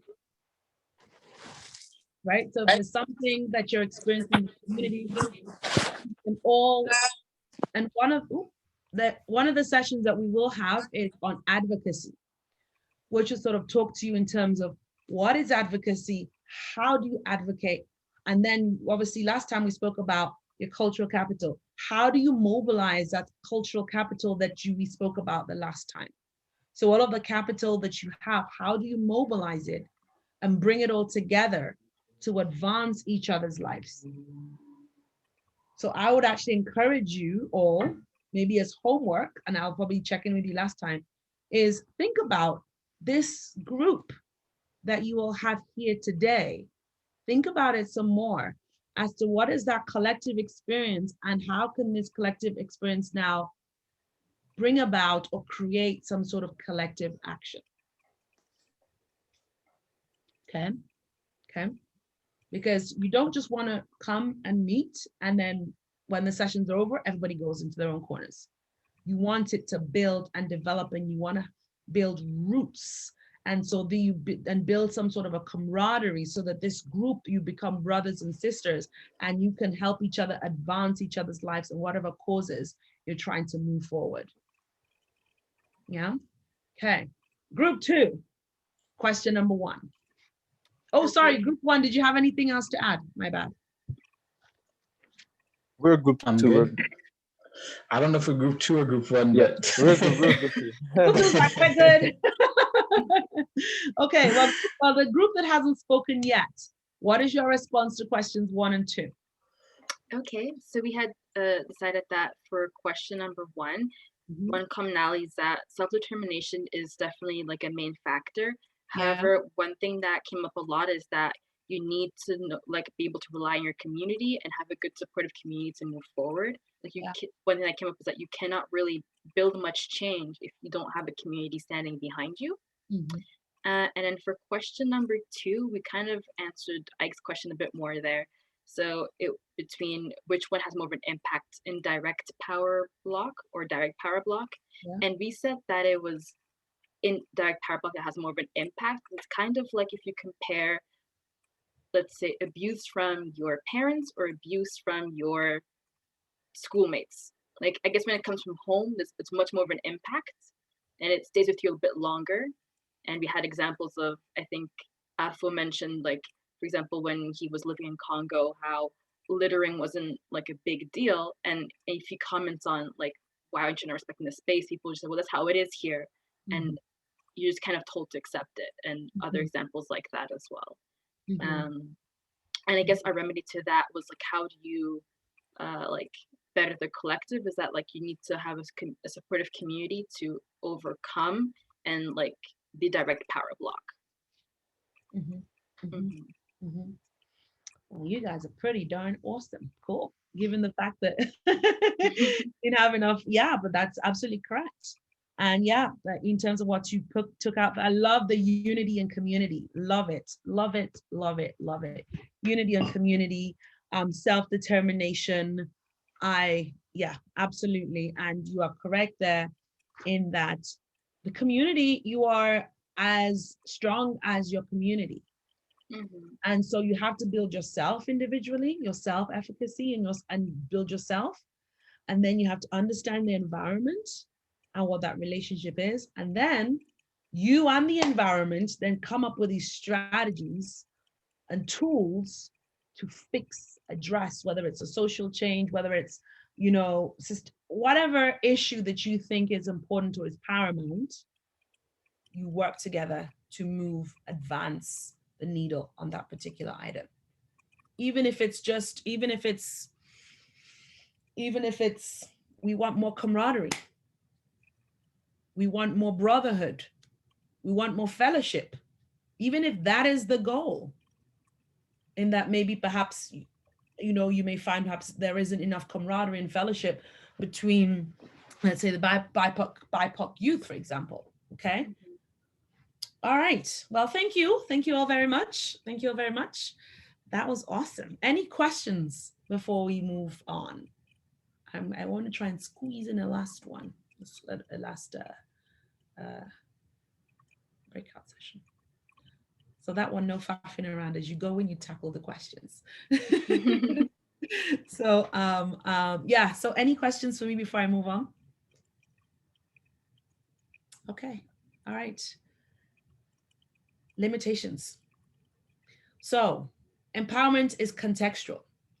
So do you see how when we saw that lady driving the truck, it was such a huge, massive deal. Not that it wouldn't be a big deal over here, but not so much. Just like when you have, I think it only recently became legal for women to drive cars in Saudi.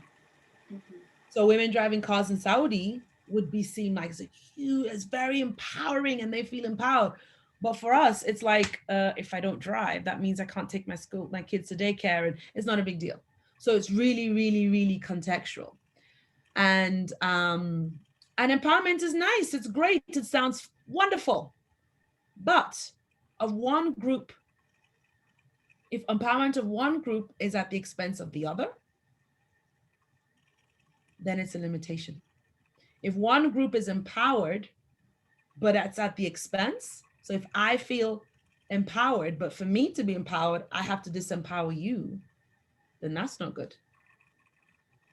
And so you could also feel empowered. You'd be like, yeah, I've just had a run. I feel great. I feel wonderful. I can take on the world. But doing nothing to gain resources to advance your life forward, it's okay, you're empowered, but now we need the action. We need the third dimension, which are the strategies and the tools to pull together that self-efficacy that we've developed and that understanding of your environment. But then it doesn't stop there. Now it has to move into action. Okay, let me see if I can move through this one quickly. So yeah, and also messaging. You know, when you hear empowerment, you know, it's really framed as a doable, reachable, and measurable goal. But yet, like I said, it's context specific, it's fluid, and it's messy. This messaging sometimes creates problems of operationalization and, let's say, observing progress on the ground. How do you measure empowerment? How do you measure people empowered?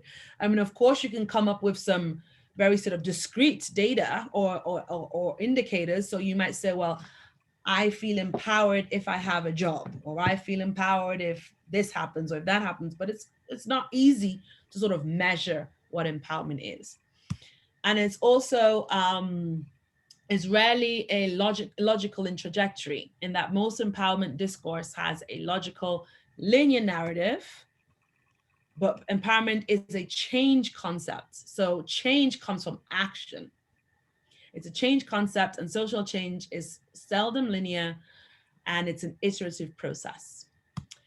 And we have culture blind. Policymakers and workers sometimes fail to consider what it means or will mean, let's say, to empower women from a social cultural standpoint. And it's not enough to, let's say, assume empowerment is, let's say, about, for example, bringing women into the fold of power structures or speaking your mind. And the results are not instantaneous. It really isn't instantaneous. It is an iterative process that it might be. We saw the 3 dimensions. You are working on self, you're understanding your environment and how that relates to you, and developing strategies almost simultaneously, and you're going round and round and round and round. It's not instantaneous. And even if you think you're working on self and you've done a good job, the whole concept of, let's say, self-mastery is a journey, in the sense that self-mastery of, let's say, discipline. Discipline is so important. Building and developing those routines, having that grounding in the morning, those disempowering beliefs or indirect power blocks. As soon as, if you notice, you will make these amazing visions, these amazing plans, but it's all done in our conscious mind.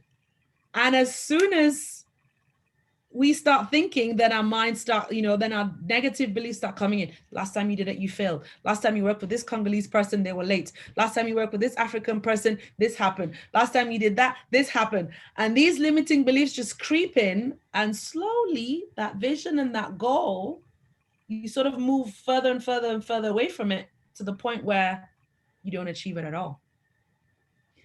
And so it is, and it's both a process and it is an outcome. So persuading communities about empowerment and why not to fear it. Okay.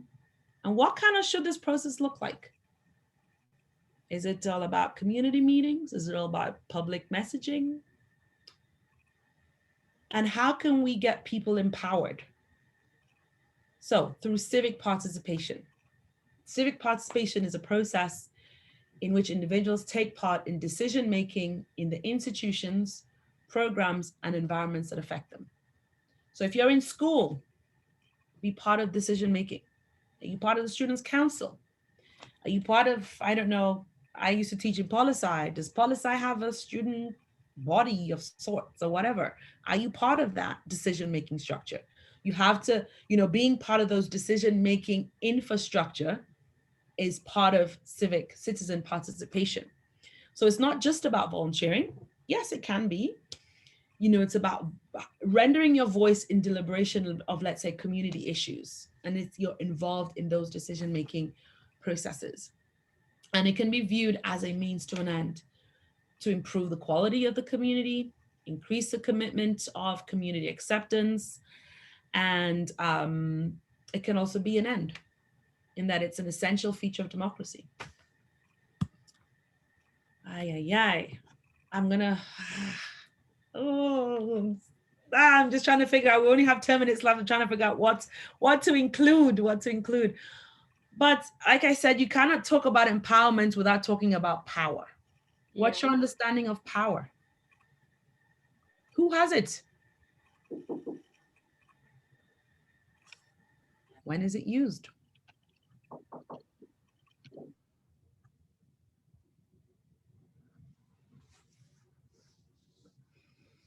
Maybe I'll pick somebody too.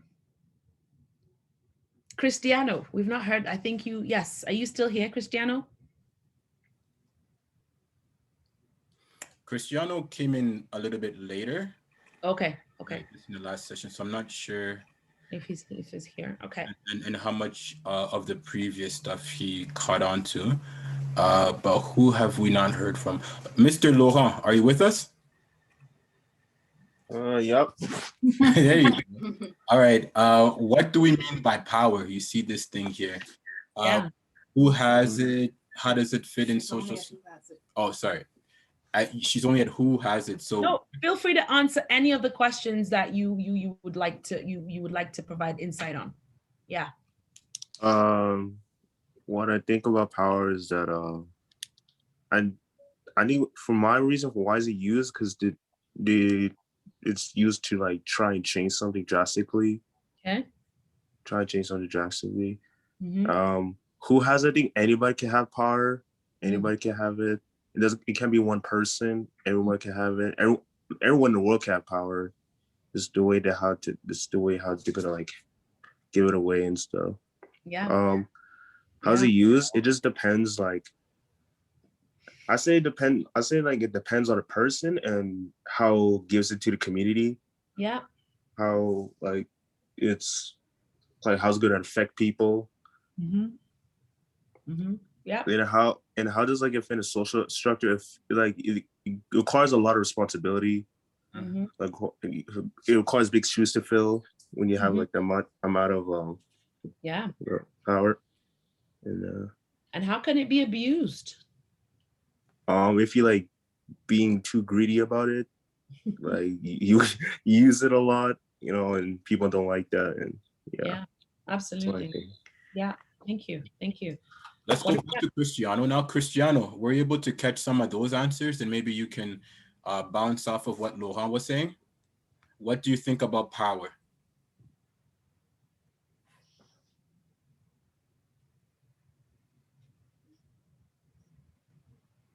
Cristiano? So maybe he can join us. Okay. Yeah, that's okay. It's all good. Yeah, thank you. We'll move on to maybe a facilitator. Let's go to... Can you hear me? Oh, no, you couldn't. Oh, Cristiano, I think you are on mute. I think you're on mute, yeah.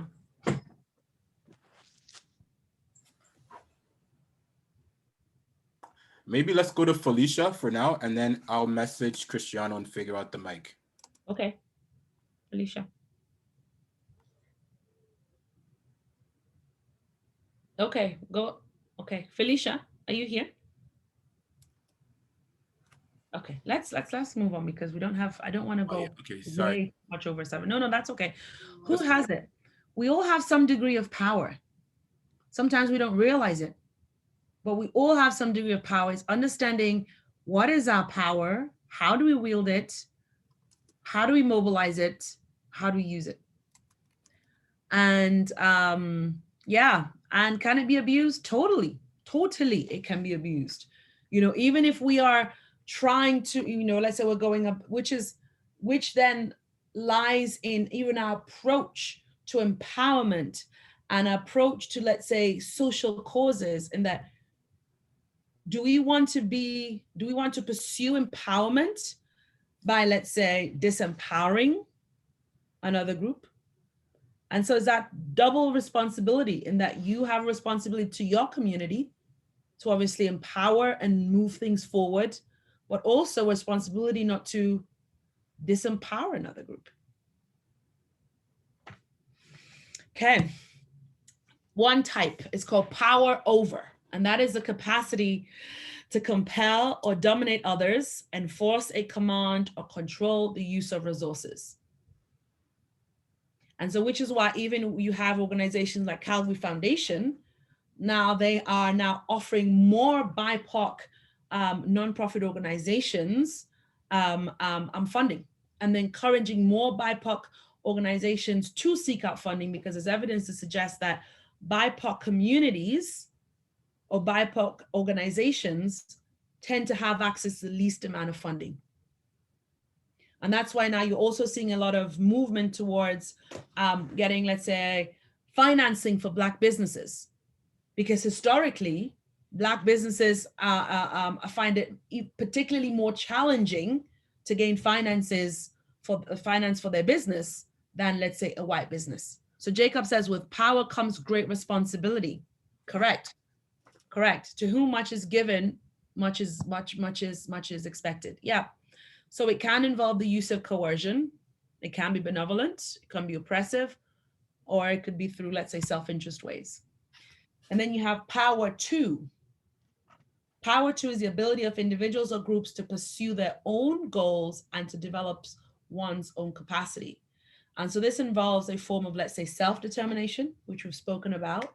For each person involved, could involve power sharing, and it's persuasion rather than coercion. If you want to change the law, you want to change a system, you want to change a policy, it's going to take or require persuasion rather than coercion. Because if people feel like they're being coerced into something, then there could be a backlash and they might not, you won't be able to pursue even further. But if it requires persuasion, that means you have to make the evidence and say, well, this is what we should do, this is what we should have, and blah, blah, blah, blah, blah, blah. But like I say, we're going to have a talk on advocacy in, I don't remember when, but I think it's next month or something like that. And then you have integrative power. And this is very similar to power two in that it has a capacity, it's building that capacity to work together, build groups, bind people together, and inspire loyalty, which is having that people power, which is why I'm saying you guys are in such a unique opportunity to have this wonderful group and this wonderful cohort. Make the most out of it. And so, really bind together and inspire loyalty. And that can be at the organizational, community, and macro systems. Yeah, so integrative power can also be a tool used in social movements and liberation. And then we have power from.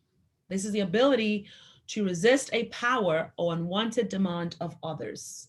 What could be an example of this if you're resisting the power that be?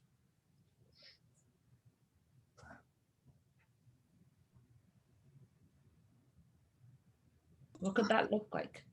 Would you like to repeat? Yeah. What would that look like? What would an example be? Resisting, let's say, the powers that be. Can you give an example of that?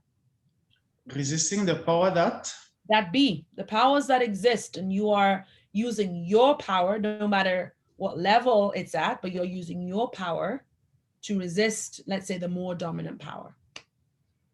Give an example. Looting. You don't say that. It's an example. What did you say? Protesting? Yeah. That's what I said. You said looting. Yeah, but it's the same. Yeah, protesting. Correct. Yeah. And we saw that with the killing of George Floyd, it led to massive protests across the entire world. They were even protesting in Africa. And you saw that, I'm sure part of the reason why we got the results that we did was because there was that fear that, okay, if we don't reprimand this dude, people are going to come back on the streets. Mm-hmm. That's 1000% it, without a doubt in my mind. Yeah. Yeah. And so power is really that critical consciousness, which is our ability to understand ourselves in relation to our environment without judgment, to understand who I am, what my position is, what are other people's perspectives of me are. You understand it. It doesn't mean that you internalize it, but you understand it, because then that impacts how you move. Understanding what your cultural capital is, that is important to me. Understand the ability or capital that I have to understand and, let's say, change things. So it's that critical consciousness plus the knowledge of oppression that gives you power. And I'm going to, so as one, I don't know, do you guys mind staying behind just an extra 5 minutes? Is that okay? Or 7 minutes? Let us just give us a thumbs up if you can give 5 extra minutes. All right. Okay. Got a couple. 3, 4. Let's just keep going. Oh, okay. Yeah. Okay. Everybody give a thumbs up. That's like 20 extra minutes we go. We take 5 from. You guys haven't been to church in so long. That's how the pastor does it. He asks each one, give me 1 extra minute, then he counts up on the. Oh, Jacob has to get going. That's okay. Thank you so much, Jacob. Thank you for your contribution. I really appreciate it. I think we all appreciate it. Thank you. Okay. So yeah, I'll try and I'm not going to go beyond 7 minutes. Okay. So what are the instruments of social power? So which is the way that power can be used to manifest? So one, control resources that can be used to bargain, reward, and punish other groups. This can be political campaigns, can be through money, can be through time. And this resembles that power over that we're talking about. And so it can be used for positive and for negative, pretty much is what I'm saying. And of course, you have to choose to use your power for positive. 2, why is my computer not moving? So 2, control channels for participation in decisions. So that's all about, let's say, laws around voting, why some people are allowed to vote, who gets to come to meetings, who gets to be at the table, which is why I am impressing on you that wherever you find yourself,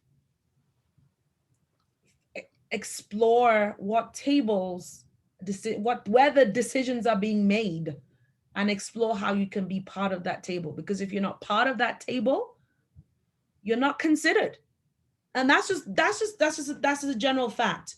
If you are at dinner and you're chilling with your friends and you're making decisions about going shopping, if that person's not there to tell you what time and what date they would like to go and where they'd like to go shopping, you're likely not going to take their thoughts and feelings into consideration because they're not there.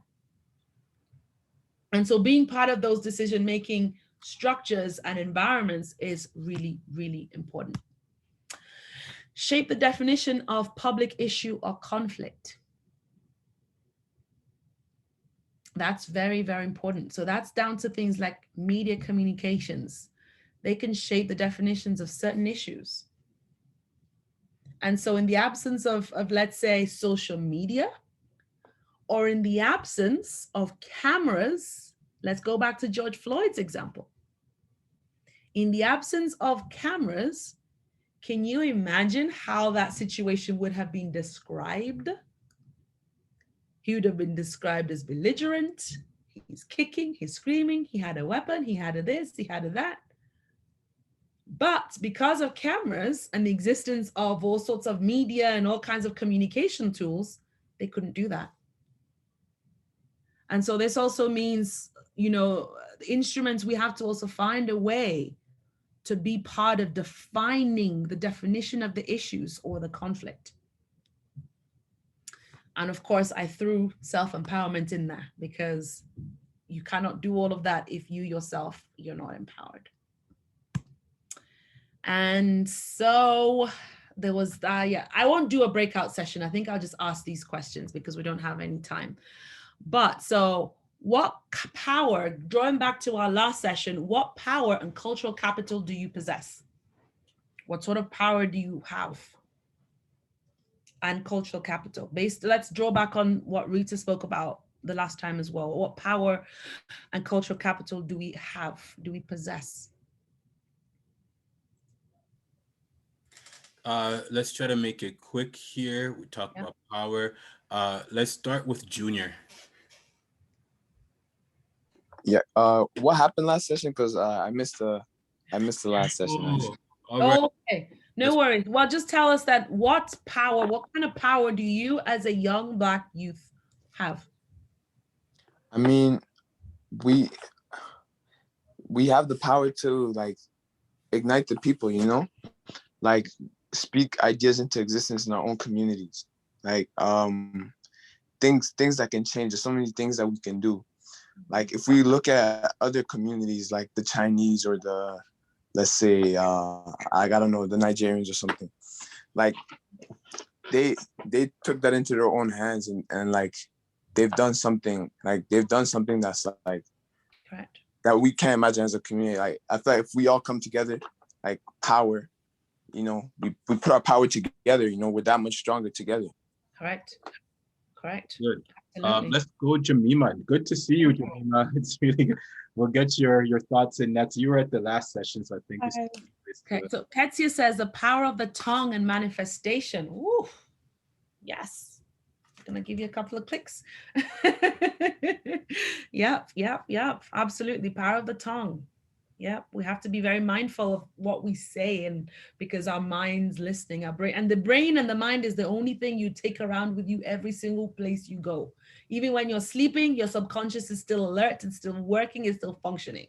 And so we have to be mindful of the words we say and the things we consume. And remember, you have your boat. Who do you want in that boat? And really think about life like that. Who do you want in that boat? So yeah.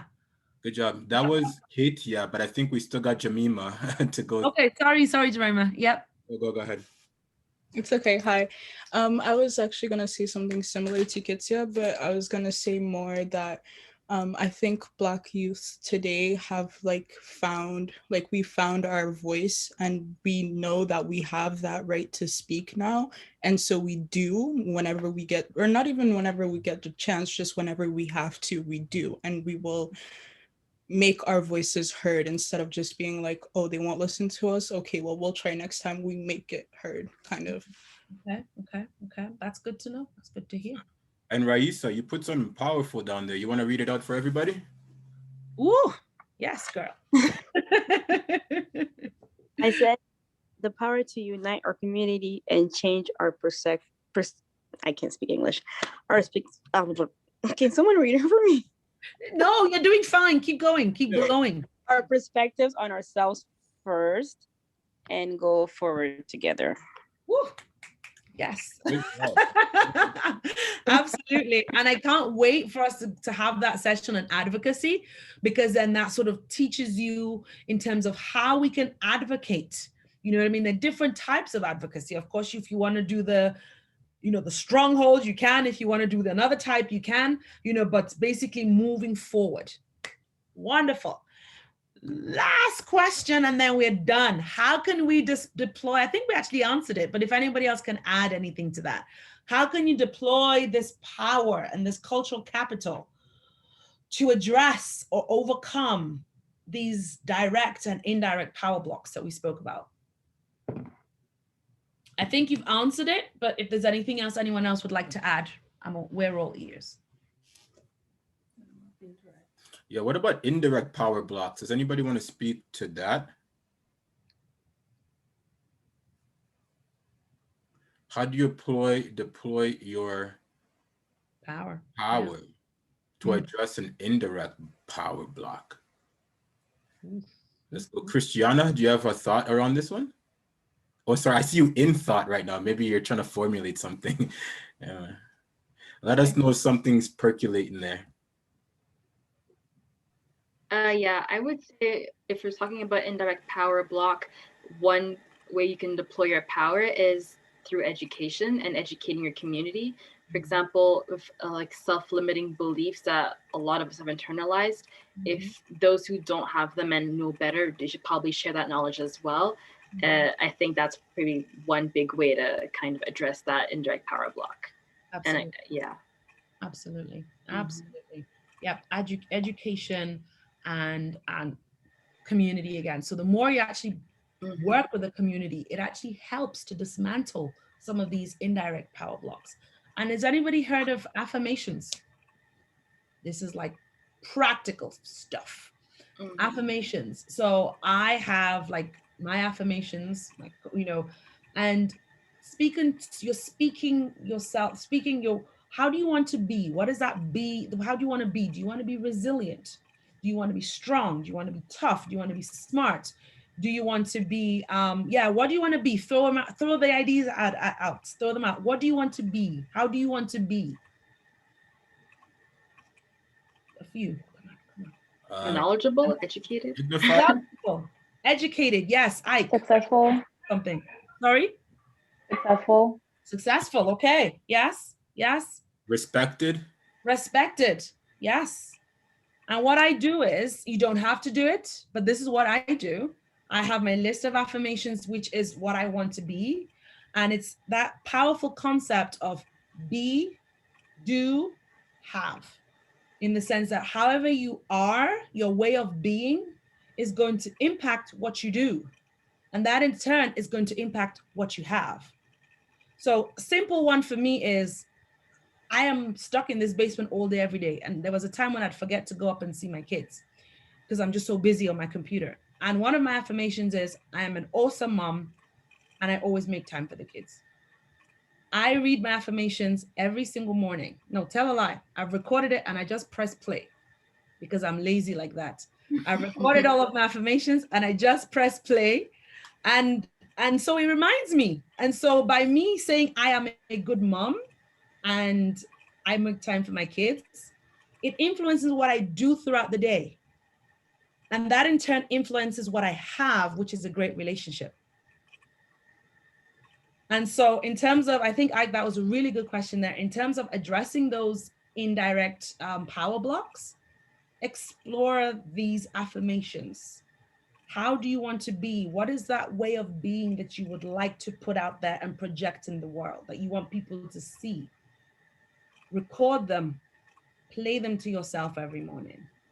And you will see how it will begin to impact how you are as a person, what you have, what you do, and that in turn will impact what you have. And that's the end. That was awesome. Yeah. Thank you very much. That was dope. So thank you all for staying behind. I really, really appreciate it. I didn't want to cut off some of like the really, really good discussions that we're having. I'm going to stay behind if anybody has any additional questions or thoughts or anything like that. So yeah. All right, I think that's everything. You guys are free to go. Thank you. Thank you. Okay, thank you. Thank you. Thank you. Thanks. We'll see you next time. Thank you.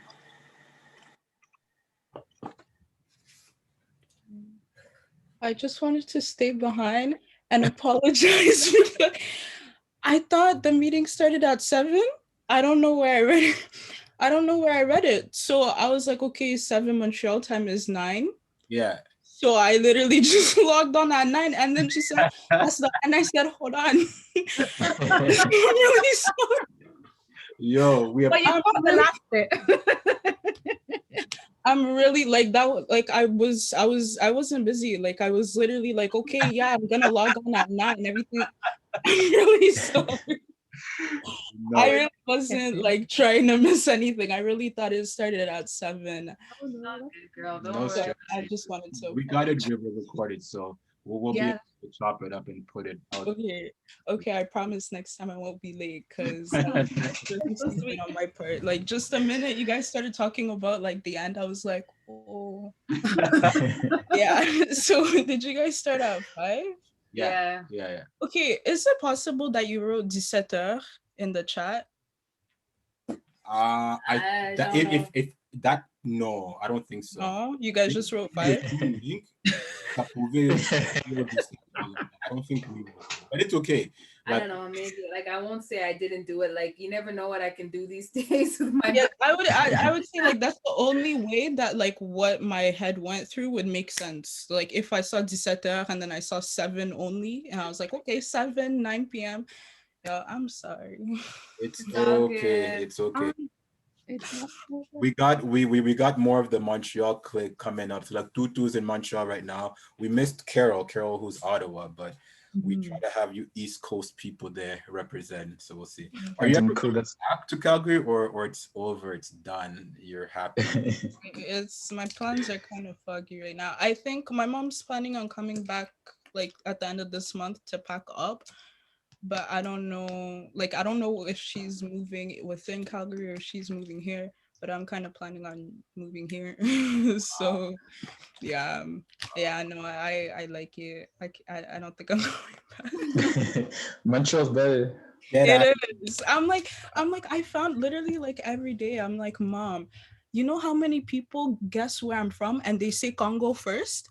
And in Calgary, it's always Nigeria. Here, they're like, oh, you're I knew it. Apart. Like Montreal's falling apart. It's not. I'm finding my identity here, okay? I moved to Montreal too, and I was like, it's just better. Calgary sucks. You guys need to stop that. You guys get out of here. The city's falling apart with like 1950s infrastructure. You know, like at least we have a nice looking place. Regardless of the infrastructure, the people here, I don't know, man. It's just having the black people here, and like it's just I just all you guys do is not so many Congolese people. Exactly. See, I could do recruiting on this side. Nah, we'll see. I'll do recruiting on this side, and SOS Congo will be bigger. Why? Because of Montreal folks. That's the not to hate on everything East Coast, but you know we're gonna move to that next time. That's how we got Tutor along here.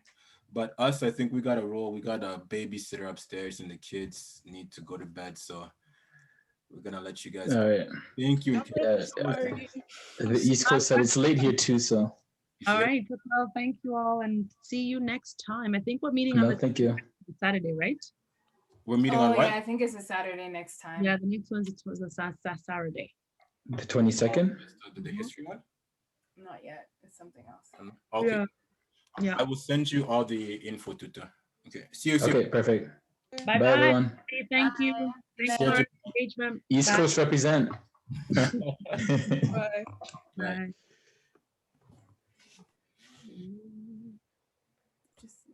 What? Because you said just leave. You didn't say end the meeting.